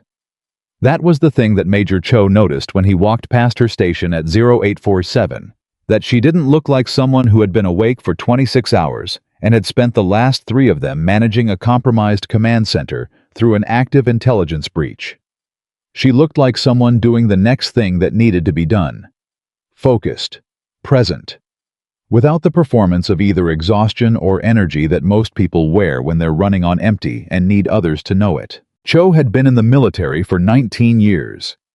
He had worked alongside a lot of capable people. He had worked alongside a handful of exceptional ones. He was starting to understand which category he was dealing with. He kept walking. He had his own work to do. At 0900, General Voss convened the review. The room held 43 people. Senior staff tactical leads. The department heads most directly involved in the events of the previous night. It was not the 500-person assembly of the initial briefings. It was smaller, more specific, carrying a different quality of tension. The large sessions had been about authority and performance, and the management of appearances. This one was about accountability, which is a different animal entirely, and everyone knew it. Voss opened without preamble. Last night, this command center sustained a targeted communication disruption attack executed by an asset who had been embedded in this facility for 6 months. The attack exploited a vulnerability in our primary network architecture that was identified in writing 8 months ago and dismissed. The same vulnerability was identified verbally 3 days ago during our strategic briefings and dismissed again. He looked around the room. I want to be precise about what I mean when I say dismissed. I mean that actionable intelligence was brought to the senior command level through appropriate channels by qualified personnel and was not acted upon. That is what dismissed means. It means a decision was made. By me. The room was very quiet. The investigation will be thorough and it will be honest. Every decision that was made and every decision that wasn't made will be examined, including mine. He paused. Especially mine. Colonel Rains beside him maintained her professional composure with the careful precision of someone who had known this man for 11 years and was watching him do something she had not seen him do before. Voss turned to the room. Commander Hayes. Evelyn looked up from her tablet. I want your full assessment. Everything you observed from day one. Not the portions you calculated we were ready to hear. Everything. The room absorbed that. Because the difference between what he'd just asked for and what he'd been willing to receive 3 days earlier was the entire distance of what had happened at Blackstone Command in the past 72 hours. Evelyn set her tablet down. All of it will take time to document formally, she said. For the purposes of this review, the essential findings are these. She spoke without notes, without hedging, without the careful institutional softening that most people apply when delivering information that reflects poorly on people in the room. The command structure at Blackstone operated on a model that funneled information upward and decisions downward, with the senior command layer functioning as the sole authorization point for consequential action. That model performs adequately in stable anticipated conditions. Under the disruption conditions we experienced last night, it failed. Not because the personnel were inadequate, because the structure was. She looked around the room. Junior personnel had critical information at multiple points during this operation. Lieutenant Carter identified a threat-relevant pattern 72 hours before the attack. Petty Officer Webb identified the fourth pattern occurrence with enough lead time to potentially affect our response window. Captain Torres had modeled the exact failure scenario 8 months in advance. None of that information reached operational impact because the structure didn't allow it to move fast enough. And the reason it didn't move fast enough was that senior personnel senior command was not creating the conditions for it to move. She stopped. Not because she had run out of things to say, because she had said the essential thing, and adding more words to it would dilute it. The room processed this in real time, differently for different people. Some nodded. Some looked at the table. Torres in the far corner held herself very still, with the particular stillness of someone who has been waiting a long time to hear the right words applied to a thing they knew was true. Voss looked at Evelyn for a long moment. That's accurate, he said. 2 words. But in the room at that moment, they had the weight of 30 years of accumulated authority being voluntarily set down for examination. The investigation that followed the morning review session was detailed and unsparing. Forensics on Whitfield's device revealed 6 months of systematic information collection, communication, architecture, personnel, movement patterns, operational timelines. The internal documentation that mapped every node of Blackstone Command's network in the kind of detail that required either extraordinary technical access or extraordinary patience. Whitfield had both. He had used his logistics role as a complete map of the facility's operational anatomy. Everything that moved through Blackstone Resources' personnel information authorization chains moved through logistics in some form. He had been thorough. He had been by any measure of professional craft excellent at what he did. That part was almost harder to sit with than the breach itself. Because it meant the damage hadn't been accidental. It had been designed, built. Over 6 months by someone who was in the same rooms, eating in the same cafeteria, attending the same briefings, nodding in the same sessions. Major Cho said it first in the corridor outside the review room. He was right there. He said it to no one in particular, just to the air. The whole time. Colonel Rains walking past. That's how it works. Cho looked at her. The visible threat is never the one you have to worry about, she said. The visible threat is the one they want you to look at. She kept walking. Cho stood in the corridor and thought about that. About the 3 days of briefings during which everyone had been watching General Voss and Commander Hayes facing off across the room, the authority and the analyst, the rank and the challenge, the visible drama of two people in disagreement about who understood the problem better. And in the back of the room, in the sessions, in the logistics reports, and the planning documents, and the access-controlled corridors, Alan Whitfield had been doing his actual work. The thought settled into Cho's chest with a cold, specific weight. He went back inside. At 100, the investigation took a turn that nobody had predicted. The forensics team working through Whitfield's device data found something in the communication logs that didn't fit the pattern of systematic intelligence collection. A message. Outgoing.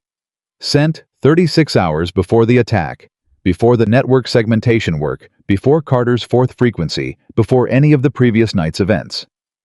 The message had a single recipient address. The forensics lead brought it to Voss and Rains personally, rather than including it in the general report because the recipient address resolved to something that required a senior-level conversation before it became a room-level conversation. Voss looked at it. Rains looked at it.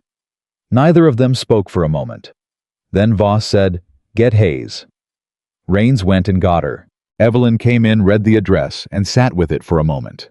The particular stillness she deployed when the incoming information was significant enough to require a breath before responding. The recipient address resolved to an oversight office. Not a foreign intelligence entity. Not an external adversary. A domestic oversight office. The kind of entity whose job is to monitor command-level decision-making at major military installations for systemic failure patterns. Whitfield hadn't only been collecting intelligence for an external party. He had been simultaneously, apparently based on the message log reporting to a domestic oversight body. He was working two sides, Rains said. Or he wasn't sure which side he was working, Evelyn said quietly. Or he started one way and changed his mind about something. Voss looked at her. What does that mean? She looked at the message timestamp. 36 hours before the attack. After day 1 of the briefings. After the first session where Evelyn had challenged the command structure. After General Voss had dismissed Carter's intercept data. I think, she said carefully, that what you do with this question depends on whether you want a simple answer or a true one. Silence. Give me the true one. She put the device on the table between them.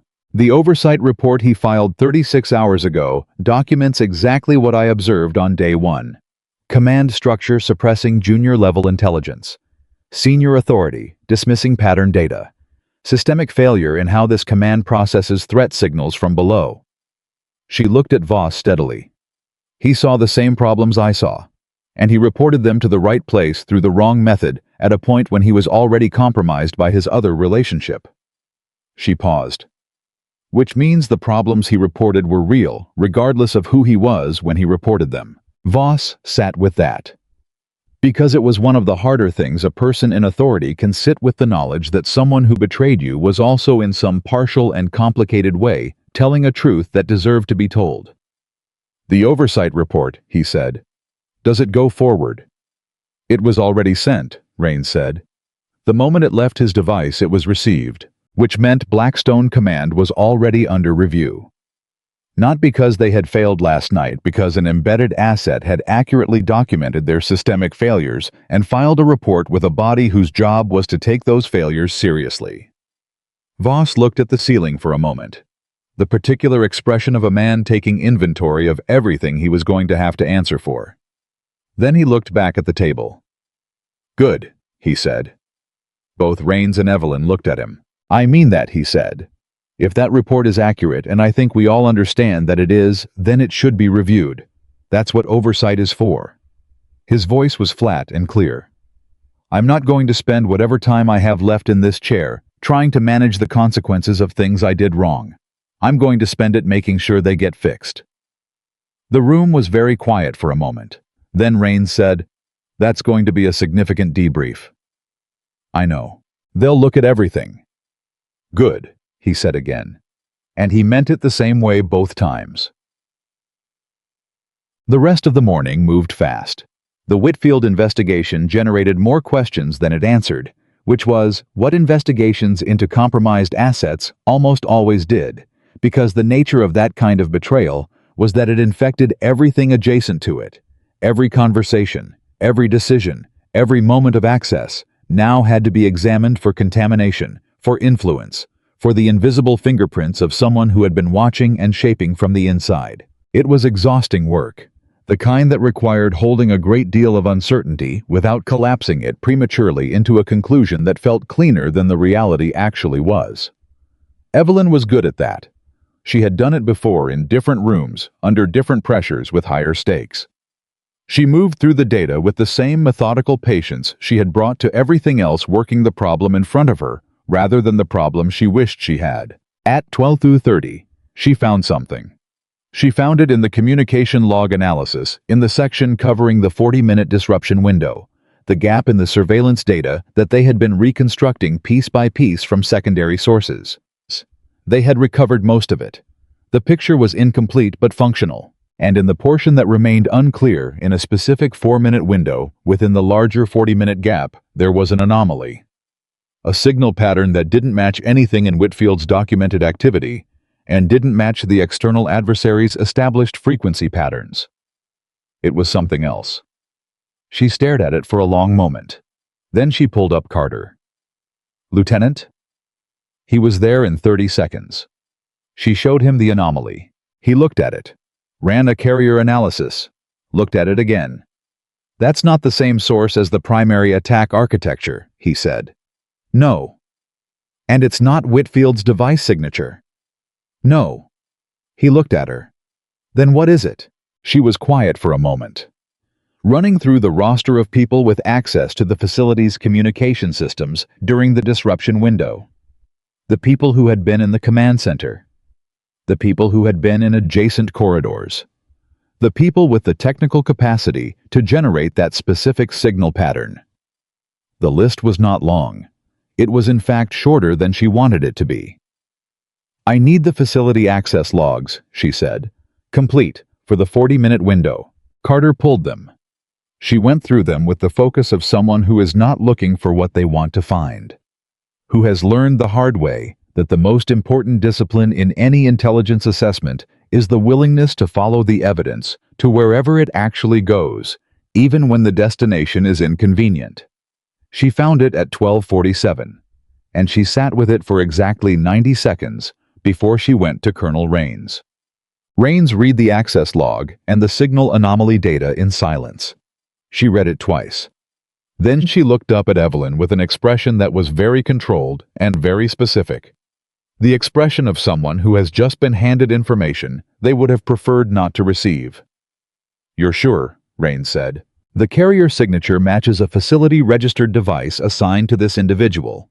The access log places them in the correct location during the window. The signal pattern is consistent with a triggered data burst, automatic, not manual, possibly a failsafe. Meaning they may not have known it would transmit. Possible, not certain. Rains looked at the name on the access log. Colonel Dennis Farrow, Senior Communications Officer, 22 years of service. One of the most trusted members of Voss's senior staff. The person who had been responsible for the primary communication network, architecture. The architecture that had failed last night, in precisely the way that Torres's report predicted, and that the external attack had exploited. Rains was quiet for a long moment. "This could be a technical anomaly," she said. Evelyn didn't disagree. "It could. Or it could be a second layer." "Yes." The word sat between them with all the weight of what it implied. A second layer. Not one compromised asset, but two. The first visible enough to serve as a distraction. The second, deeper in the communications architecture itself, trusted completely beyond the level of scrutiny that Whitfield's lower-ranking position had already diverted attention from. "If Farrow is involved," Rains said carefully, "then everything we think we know about the breach needs to be re-examined. Because he had access to everything.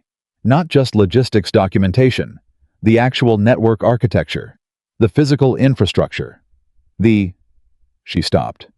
"The alternative routing I used to restore communications," Evelyn said quietly. Rains stared at her. If he had access to Torres's original vulnerability report and the alternative routing we established last night, he would have the complete map. The primary architecture and the backup.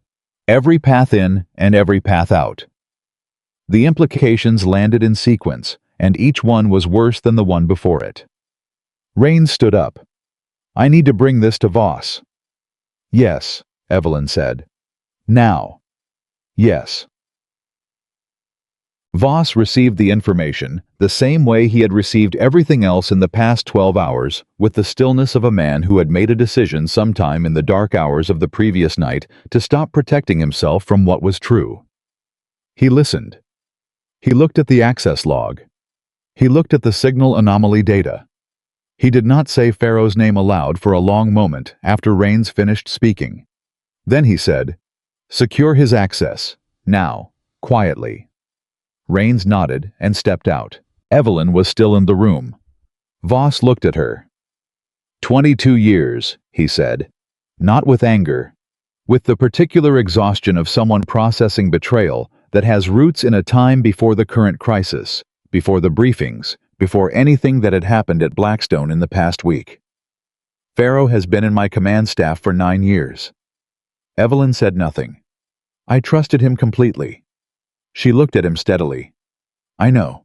And I didn't trust you at all." He said it plainly, not as self-flagellation, as a fact that deserved to be stated clearly. "Day one I looked at you and decided you were a problem to be managed. And I looked at Farrow and saw someone whose judgment I had never questioned. In 12 years of command experience, I have never made a more expensive mistake in reading people." "You couldn't have known about Farrow," she said. "No. But I could have listened to you." His voice was tired in a way that went beyond the physical. "The two things aren't the same. I can't fix the Farrow problem with hindsight. But the decision to dismiss what you were telling me, that one was available to me in real time. I made it wrong." Evelyn was quiet for a moment. "Why are you telling me this?" "Because you deserve to hear it from me directly, and not in a formal review document." He met her eyes. "And because I've been asking myself for the past 6 hours, why it was so easy for me to discount you, and so impossible for me to question Farrow. And the answer makes me uncomfortable enough that I think I need to say it out loud to someone who will tell me if I'm rationalizing." She waited. Farrow looked like what I expected authority to look like. Long service, familiar face, confirmed history. He paused. "You didn't. You were quiet in a way I read as absence. You challenged in a way I read as ambition. You were certain in a way I couldn't source to any history I knew about, so I discounted it." His jaw tightened. "And none of that was about your competence. It was about my comfort." Evelyn held his gaze for a long moment. Most people never get that far, she said. They stop at the part where they were wrong, and they're willing to say so. They don't follow it all the way to why. Does following it to why matter? It's the only part that changes anything going forward. He sat with that. Then, I need to know something. And I need the honest answer, not the professional one. She waited. Your assessment. Day 1. When you sat in that room and watched me and made your notes and decided not to push harder than the room could hear. His voice was careful. What did you actually think was going to happen here? She considered the question. I thought there was a high probability of exactly this, she said. A structural vulnerability being exploited because the command culture made it impossible to address the vulnerability in time. I didn't know about Whitfield. I didn't know about Pharaoh. She paused. But I knew the weakness was real, and I knew the culture wouldn't fix it quickly enough. So I did the only thing that made sense. Which was, made sure I was in position to help when it failed. She held his gaze. Because that was more useful than being right. The sentence landed with a precision that cut through 30 years of Voss's understanding of leadership and left something different in its place. Not smaller different, more honest, less concerned with the performance of authority and more concerned with what authority was actually for. He nodded. Once. Colonel Pharaoh, he said, walk me through the next steps, and they got back to work. Pharaoh, when they brought him in at 1400, did not behave the way anyone expected. He didn't deny. He didn't perform indignation. He sat down across from Voss and Rains and the 2 security officers, and he looked at the signal anomaly data and the access log, and he said, the device transmission was a failsafe, automatic trigger. I didn't know it would fire during the disruption window. Voss looked at him. What were you reporting? Pharaoh was quiet for a moment. The network architecture failure. The single-point dependency. His voice was flat and without visible emotion, the voice of someone who has been carrying something for a long time and is done carrying it. I built the system, General. I know exactly where the weakness lives, because I designed the system around a set of requirements that didn't account for a targeted disruption scenario. When Torres filed her vulnerability report 8 months ago, I read it. I knew she was right, and I knew that report was going to be dismissed. Because you knew it would reach my desk. Because I knew how your desk worked.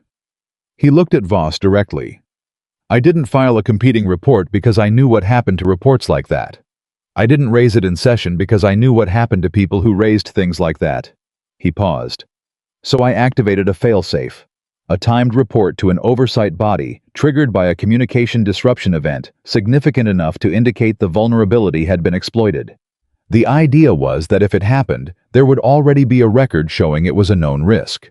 The room was very, very quiet. That was all, Pharaoh said. I'm not the second layer. I'm the man who built the fault and couldn't figure out how to make the right people listen. Voss looked at him for a long time. You could have come to me directly. Pharaoh returned his gaze, without anger, without apology. Would you have listened, General? The question sat in the air between them. And Richard Voss, who had spent 30 years being the person who was not wrong, did not answer, because the answer was already in the room. It was in Torres's 8-month-old report in the filing system. It was in Carter's dismissed intercept data. It was in 47 pages of observations on Evelyn Hayes's tablet. It was in every careful silence and every swallowed concern and every junior officer who had learned to perform certainty. They didn't feel, rather than speak truth, they did. The answer was everywhere, and for the first time in a very long time, General Richard Voss was completely certain of only one thing. He had been the problem. Not the only problem, but the one with the most power to have been the solution, and the one who had chosen repeatedly and with confidence not to be. That knowledge didn't break him. Richard Voss was not the kind of man who broke, but it changed him. Quietly, completely, in the specific way that real learning changes a person, not by adding something new, but by making it impossible to unsee what was always already true. He looked at Pharaoh. At Rains. across the corridor to where through the window he could see Evelyn Hayes back at her terminal, working on the next thing that needed to be done, exactly as she had been doing since the moment she sat down in the third row 3 days ago. I thought about what she had said, made sure I was in position to help when it failed, because that was more useful than being right. He picked up his pen. He started writing the formal request for the command review, not because he was required to, because he understood finally and completely that the most important thing a person with authority can do when that authority has been used badly is not to defend it. It is to fix it. The formal command review arrived at Blackstone 18 days later. Not as a surprise. Voss had filed the request himself, which meant everyone in the facility had known it was coming, and the knowing had produced a specific quality of collective tension. The kind that settles into an institution when it understands it is about to be examined by people whose job is to find exactly the things everyone inside has learned to not see anymore. 2 senior admirals, a 3-person oversight panel, a forensics team that had already spent 2 weeks working through the Whitfield investigation data. They arrived at 0700 and they did not begin with pleasantries. Evelyn was the first person they asked to speak with. Not Voss, not Rains, not the senior tactical staff. Her. The lead admiral, a woman named Vice Admiral Grace Holloway, 61 years old, 34 years of service with the particular economy of movement that belongs to people who have stopped having anything to prove, walked into the secondary analysis suite where Evelyn was working and closed the door behind her. She looked at Evelyn for a moment. "Commander Hayes." "Admiral Holloway." "Sit down." They both sat. Holloway put a file on the table between them. Not Evelyn's analysis reports. Not the 47 pages of observations. Not the node failure data or the intercept logs. Her personnel file. The real one. The sealed one. 14 pages with the redacted sections that looked like black scars across the paper. Evelyn looked at it and said nothing. "You've been at Blackstone for 3 days under a partial cover profile," Holloway said. "Strategic analyst, operational review. That was the description on your assignment paperwork." "Yes." "That was not your actual assignment."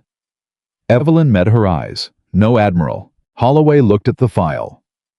"You were sent here by my office 6 weeks ago, before the operational briefings were scheduled, before Whitfield was identified as a potential asset, before any of what happened last Thursday." She paused. "You were sent because we had signals, not conclusive, not actionable, but signals that something in the command structure at Blackstone was creating systemic vulnerability at a level that could compromise a major operation. And we needed someone inside who could assess it without triggering the defensive responses that a formal review would generate." Evelyn said nothing. "You were supposed to observe and report. That was the assignment." Holloway looked at her directly. "Not intervene. Observe and report." A beat. "The situation required intervention," Evelyn said. "I know." Holloway held her gaze. "I'm not here to reprimand you for it.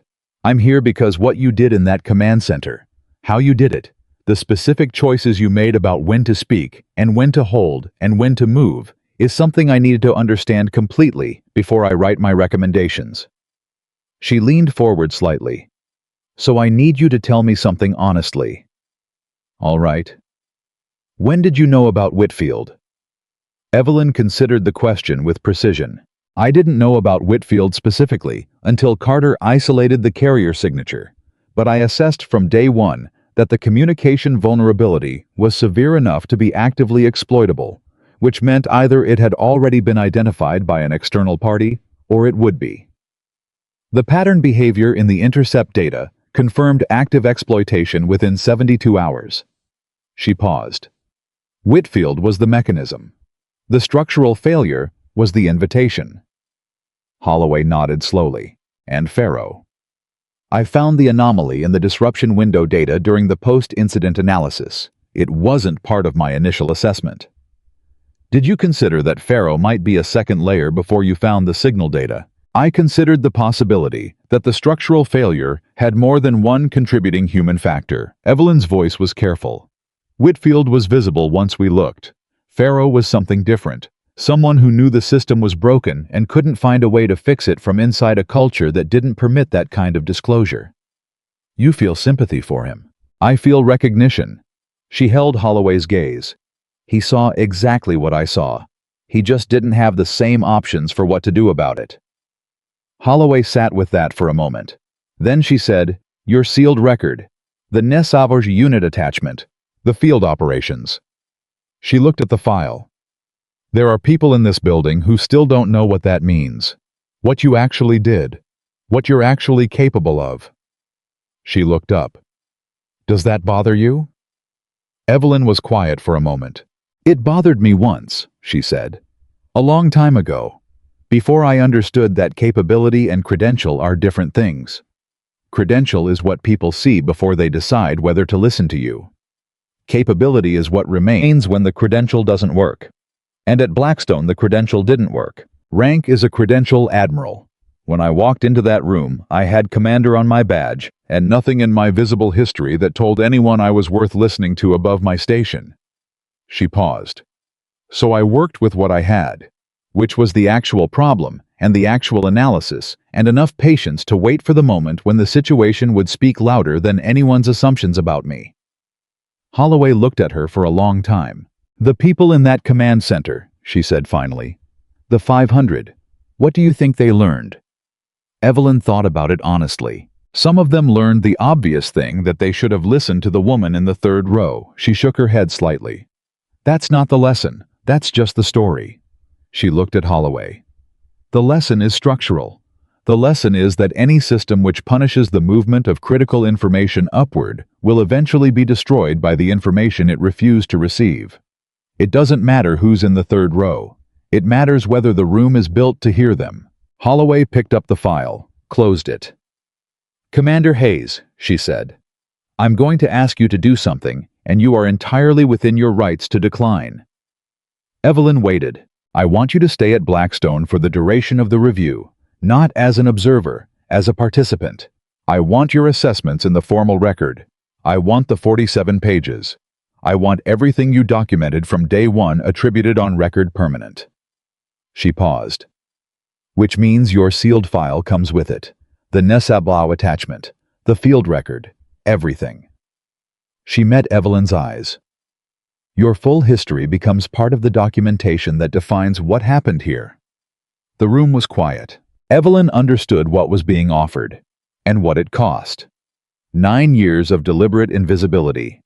9 years of operating without the credential, because she had chosen to work in places where the credential was less useful than the absence of it.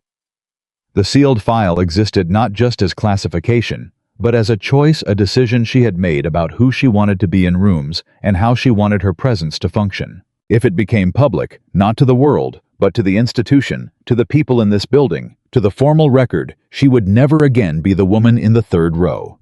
She would be the woman with the history, and everything would be different. Why does it need to be attributed? She asked. Because the review needs to demonstrate that the assessments came from someone with the specific background to make them with authority. Holloway's voice was direct. Anonymous analysis can be dismissed. Named analysis with a full professional record attached cannot. If I want these recommendations to hold, if I want what happened here to actually change something instead of becoming a report that sits in a file. She paused. I need your name on it, your real name, your real record. Evelyn sat with that. Outside the door, Blackstone Command was doing its work. She could hear it, the specific ambient frequency of a facility in motion. People moving through corridors. Voices carrying across the operations wing. The ordinary machinery of an institution that had been shaken and was still standing and was trying to understand what came next. She thought about Torres. 8 months of accurate analysis sitting in a filing system because no one with sufficient authority had been willing to put their name on the conclusion. She thought about Carter, a junior officer with a legitimate pattern recognition who had been taught in the space of one session that speaking up was more dangerous than staying quiet. She thought about Webb, 23 years old, logging a critical communication event to a duty report that would take 4 hours to review because that was how the system was built. She thought about Farrow, building a failsafe into his own system because he had accepted completely and without resistance that the culture around him would not allow him to fix what he knew was broken. She thought about what she had said to Holloway 20 minutes ago. Any system which punishes the movement of critical information upward will eventually be destroyed by the information it refused to receive. If she declined, if she kept the sealed file sealed, if she stayed invisible, stayed useful in the specific way she had always been useful, then the recommendations would be softer, more deniable, easier to file away. And the next Blackstone, in the next facility, with the next Richard Voss, and the next embedded asset, and the next junior officer who saw a pattern and learned to stay quiet, that would happen. Because the lesson would have been allowed to remain comfortable. "All right," she said. Holloway looked at her. "All right," she said again. "Put my name on it."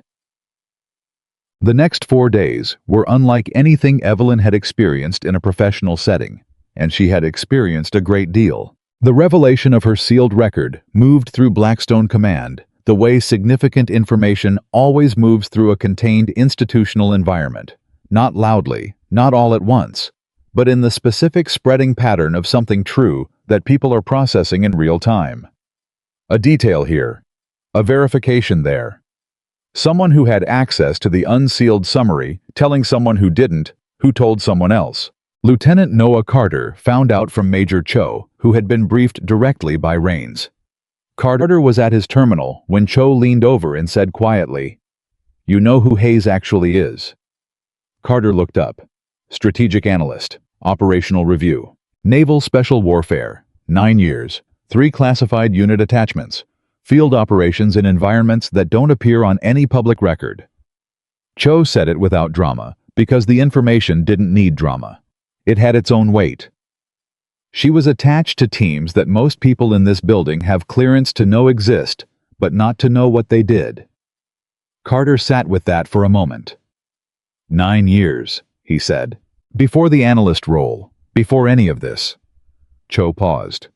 She was the quietest person in every room she was ever in, and she was the most capable person in every room she was ever in. Those two things were not accidental. Carter looked at the door of the secondary analysis suite, where Evelyn had been working with the oversight panel for the better part of 2 days. I thought about the night she had told him, "If you see something important, say it." The specific quality of permission in that sentence, not instruction, not command. Just the opening of a door he hadn't realized was closed. He thought about what it had cost her over 9 years to be in rooms where she was the most capable person and to choose deliberately not to announce it. He turned back to his terminal. Why did she do it that way? He asked. Not rhetorically, genuinely. Cho was quiet for a moment. Ask her yourself. Carter almost didn't. He spent 2 days almost not doing it. Because the thing about Evelyn Hayes was that she didn't create the kind of approachability that invited easy questions, not because she was cold, but because she was complete. She had the quality of someone who had already resolved things that most people were still in the middle of, and asking her a question felt like asking someone to go back to a place they had already left. But on the 4th day in the corridor outside the operations wing at 1800, he found his courage. She was walking back to the analysis suite with a coffee in one hand and her tablet in the other, and she wasn't performing any particular kind of availability, but she also didn't avoid his eyes when he stepped into her path. Commander. Lieutenant Carter. Can I ask you something? She stopped. You can. He thought about how to say it. Then he stopped trying to say it gracefully and just said it. You spent 9 years being the most capable person in rooms where nobody knew it. And you chose that. You could have had the record visible. You could have had people know going in who you were, and you didn't. He looked at her. Why? She was quiet for a moment. Because capability isn't the problem, she said. The problem is whether a room is willing to receive it. She shifted the coffee to her other hand. If I walk into a room and the first thing people know about me is my record, my field history, my unit attachments, the things in that sealed file, then what they're responding to is the credential, not the analysis, not the judgment, the credential. She paused. And a room that listens to me because of my credential hasn't learned anything. It's just found a new hierarchy to defer to. Carter considered that. But the record matters, he said. At the review, Admiral Holloway needs it attributed. Yes. She met his eyes. Because sometimes the credential is the only instrument strong enough to force the institution to look at itself clearly. That's different from using it to make people respect me. She paused. I don't need people to respect my record. I need them to understand what almost happened here, because the culture couldn't hear the truth from someone without one. Carter was quiet for a long moment. I almost didn't say anything, he said. That first session, the intercept pattern, I almost stayed quiet. I know. If I'd stayed quiet. You didn't. But I almost did. His voice was careful. And you said say it and I said it and then Voss dismissed it and I... He stopped. I felt like I'd been right and wrong at the same time. Right about the pattern. Wrong to think it mattered. She looked at him directly.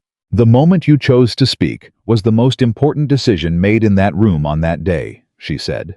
Not because it immediately changed anything. Because it created the record.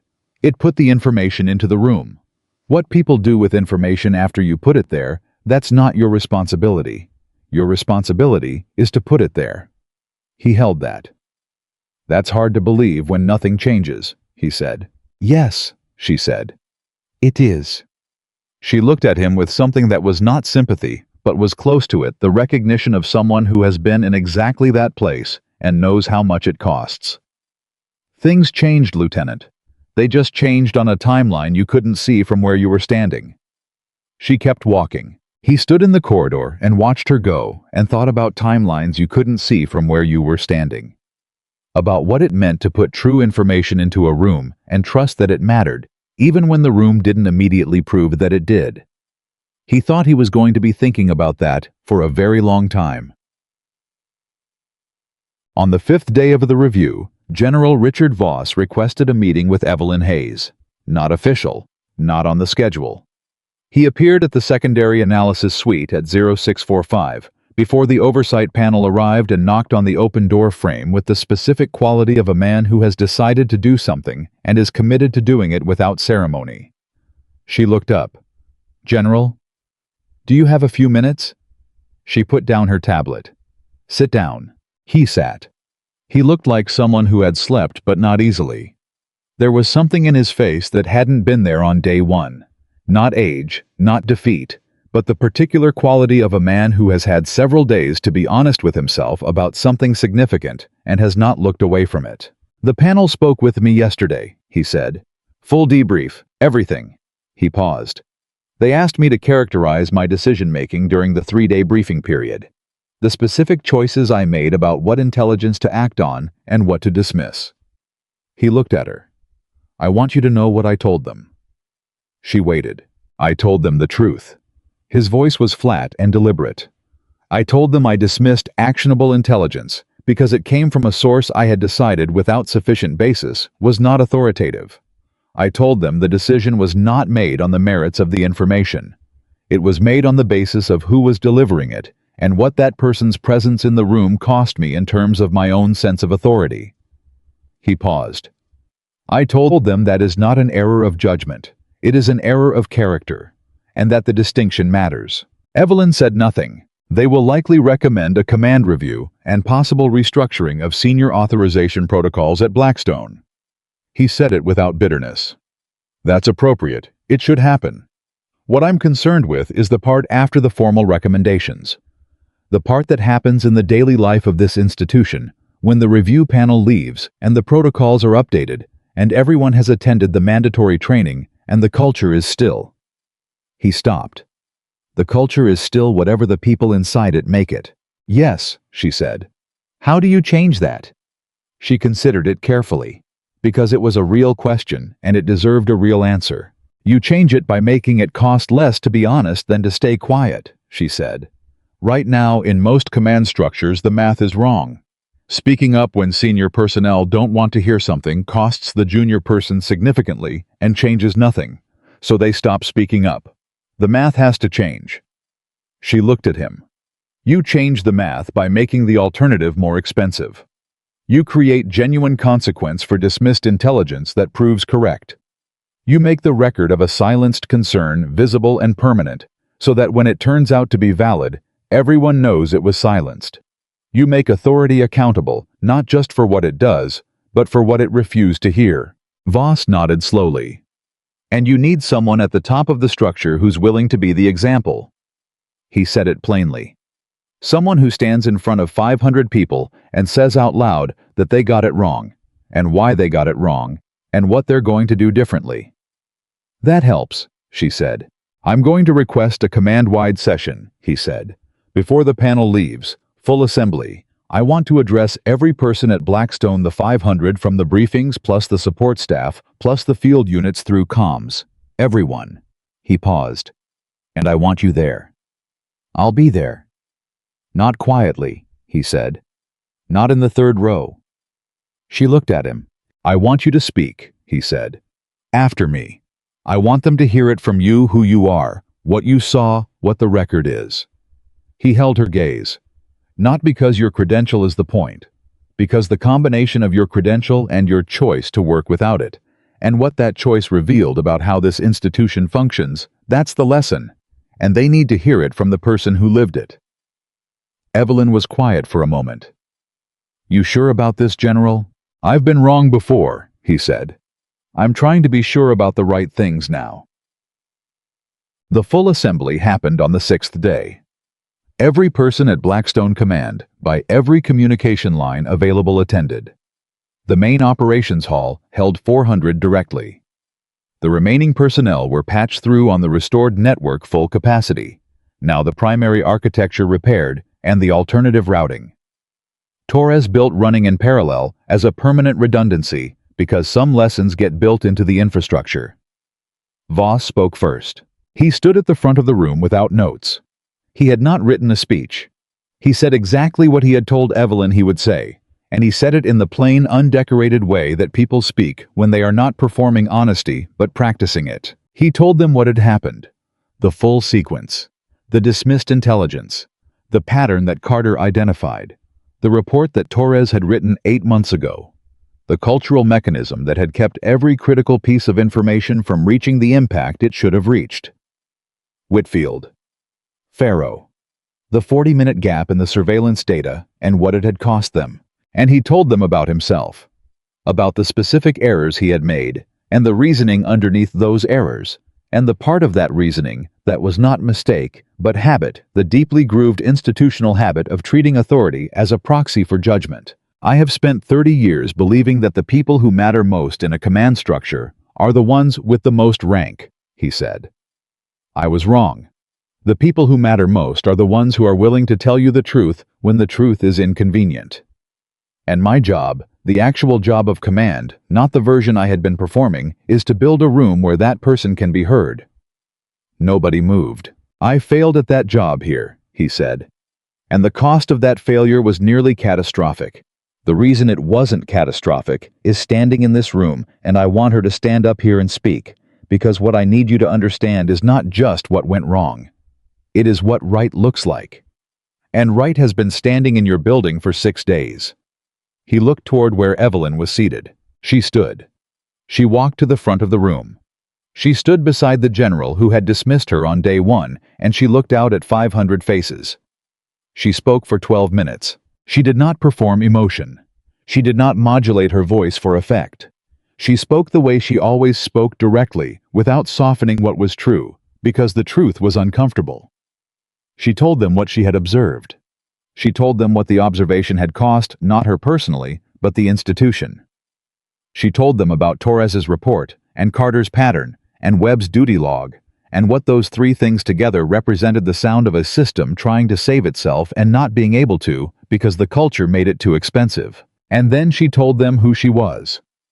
Not the sealed record, not the classified deployments, or the unit attachments, or the field operations in places that didn't appear on maps. She told them what she had learned in those 9 years. The strongest person in any room, she said, is not the one with the loudest voice or the most rank or the longest history. The strongest person is the one who can hear things they don't want to hear and respond to them anyway. Who can be wrong and say so and keep going? Who can look at someone they've dismissed and recognize honestly that they were wrong? She paused. That person is harder to find than you think. And when you find them in a briefing room in a field unit at a communications console at 4 in the morning, the most important thing you will ever do is listen to them. She looked out at the room. 500 people. Junior officers who had been afraid to speak. Senior officers who had learned to reward silence. People who had watched 3 days of dismissal and nodded along because the cost of disagreement was too high. People who had seen what happened when one woman refused to nod along. She looked at Carter in the 4th row. He was watching her with the focused attention of someone committing something to memory. She looked at Torres beside him, who had a particular expression, the look of someone for whom a long private vindication has just become public, and who is still deciding what to do with that. She looked at Webb at the back of the room, 23 years old, and already she thought going to be someone worth watching. She looked at Voss, standing to her right, carrying the weight of everything the past 6 days had cost him, with the upright posture of a man who has decided that carrying it is the right thing to do. This institution is worth fight for, she said. Not because it's perfect, because it has people in it who are willing to learn that it isn't. She paused. That matters. That is in the end the only thing that matters. She stepped back. The room was quiet for a moment. Then it wasn't. She left Blackstone on a Tuesday morning. No ceremony, no assembly. She signed the final documentation for the oversight panel at 0730, handed her access credentials to Colonel Raines, picked up her bag and her tablet, and walked to the transport. Carter was in the corridor. She had expected Raines or possibly Cho. She had not expected Carter, who was standing at attention in a way that was not quite formal. The posture of someone who wants to say something significant and hasn't yet decided if they have the right. Lieutenant. Commander Hayes. He paused. I wanted to say something before you left. Then say it. He looked at her directly. The night you told me to speak up, in the logistics session, I've been thinking about that moment a lot. He stopped, tried again. I've been thinking about the fact that you told me to say it when you already knew it was probably going to get dismissed. You already knew what Voss was likely to do with it. He held her gaze. Why did you tell me to say it if you knew it wasn't going to change anything in the room? She considered him for a moment. Because it changed you, she said. The moment you spoke, you became a different officer than you were before you spoke. Not because anyone listened, because you found out you could do it. And that the knowledge that you can say the true thing, even when the room doesn't want to hear it, that's not a small thing, Lieutenant. She held his gaze. That's the whole thing. He stood with that. You're going to be good at this, she said. Keep filing the data. Keep speaking when you see something. The room gets better when enough people do that for long enough. She turned to go. Commander? She looked back. Thank you, he said. She nodded once. And she left. The Oversight Panel's final recommendations landed 3 weeks later. 31 specific changes to Command Authorization Protocol at Blackstone, and a recommended framework for replication across similar joint facilities. Mandatory accountability logging for dismissed intelligence reports with automatic escalation triggers. Structural separation of the communication network, single-point dependency. Cross-grade intelligence validation requiring sign-off at multiple levels before a threat signal could be formally closed. Every recommendation traced directly to something Evelyn had documented. Every finding was attributed. Every lesson wore a name. Torres was promoted 8 weeks after that. Captain to Major. She was assigned to develop the new intelligence validation protocol. The process that would ensure that what she had written 8 months ago and what had been dismissed could never again disappear into a filing system without consequence. Carter was reassigned to a signals analysis unit with a commendation attached to his file that named his intercept pattern work specifically. He was 26 years old, and he had learned in the space of 3 days what some officers spent entire careers avoiding, learning that the willingness to speak a true thing into a room that doesn't want to hear it is not insubordination. It is the only form of loyalty that actually matters. Webb was nominated for accelerated advancement and assigned to the Communications Redundancy Project.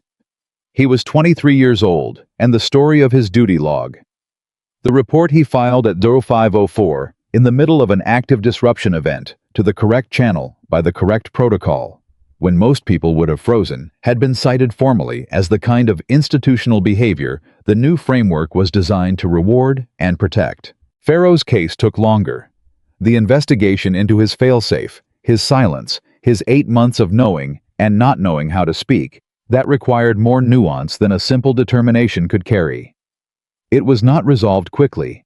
It was not resolved cleanly. But the outcome leaned toward understanding over punishment, because the review panel understood in the end that Pharaoh was not a failure of individual character. He was the most accurate portrait the institution had produced of what it had taught its people about the cost of honesty. Voss remained at Blackstone. That surprised people. There was a general expectation that the command review would end his tenure there, that a general who had presided over an embedded asset, a structural communication failure, and a command culture review would be moved aside for someone who hadn't. Instead, Vice Admiral Holloway recommended he stay. The reasoning was in a single paragraph of her report. General Voss demonstrated under direct operational pressure the capacity for genuine institutional learning. He acknowledged error without coercion, requested external review, without requirement, and exhibited behavior in the formal command assembly that represents the rarest outcome of an accountability process, not the performance of accountability, but its actual practice.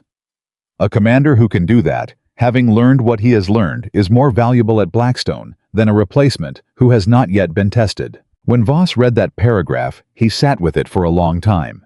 He thought about the woman in the third row, about what she had said on day one about consequences resting entirely with him, about how much he had not wanted to hear that, and how precisely true it had turned out to be. He picked up the phone and called a number. She answered on the third ring. "General?" "Commander Hayes." "I heard about the panel recommendation. I wanted to thank you," he said.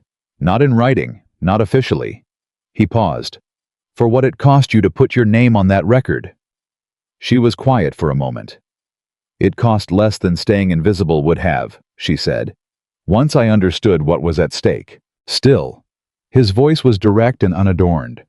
"You could have observed and reported and kept your distance and stayed safe behind the sealed file. You chose not to. And people at Blackstone are different because of that choice." He paused. "I'm different because of it." She didn't say anything immediately. "Do better," she said finally. "That's all it costs me." "I know," he said. "I intend to." He meant it, and somewhere in the specific way he said it, the flat, clear, unembellished certainty of a man who has learned the hard way, that intention without accountability is just noise. Evelyn Hayes believed him. She put the phone down. She looked at the assignment orders sitting on her desk. A new facility, a new briefing, a new room full of people who didn't know who she was, which was exactly the way she preferred to arrive without credential, without history, without anything except the capacity to see clearly and the willingness to say what she saw. She picked up her tablet. She started reading the background file on the new assignment, because there was always another room somewhere that had learned to punish the truth. And she had learned a long time ago that the most important thing you could do for a broken system was not to stand outside it and point. It was to walk in, sit down, and wait for the moment when it needed someone who had already been paying attention. That was her work. That had always been her work. And she was very, very good at it.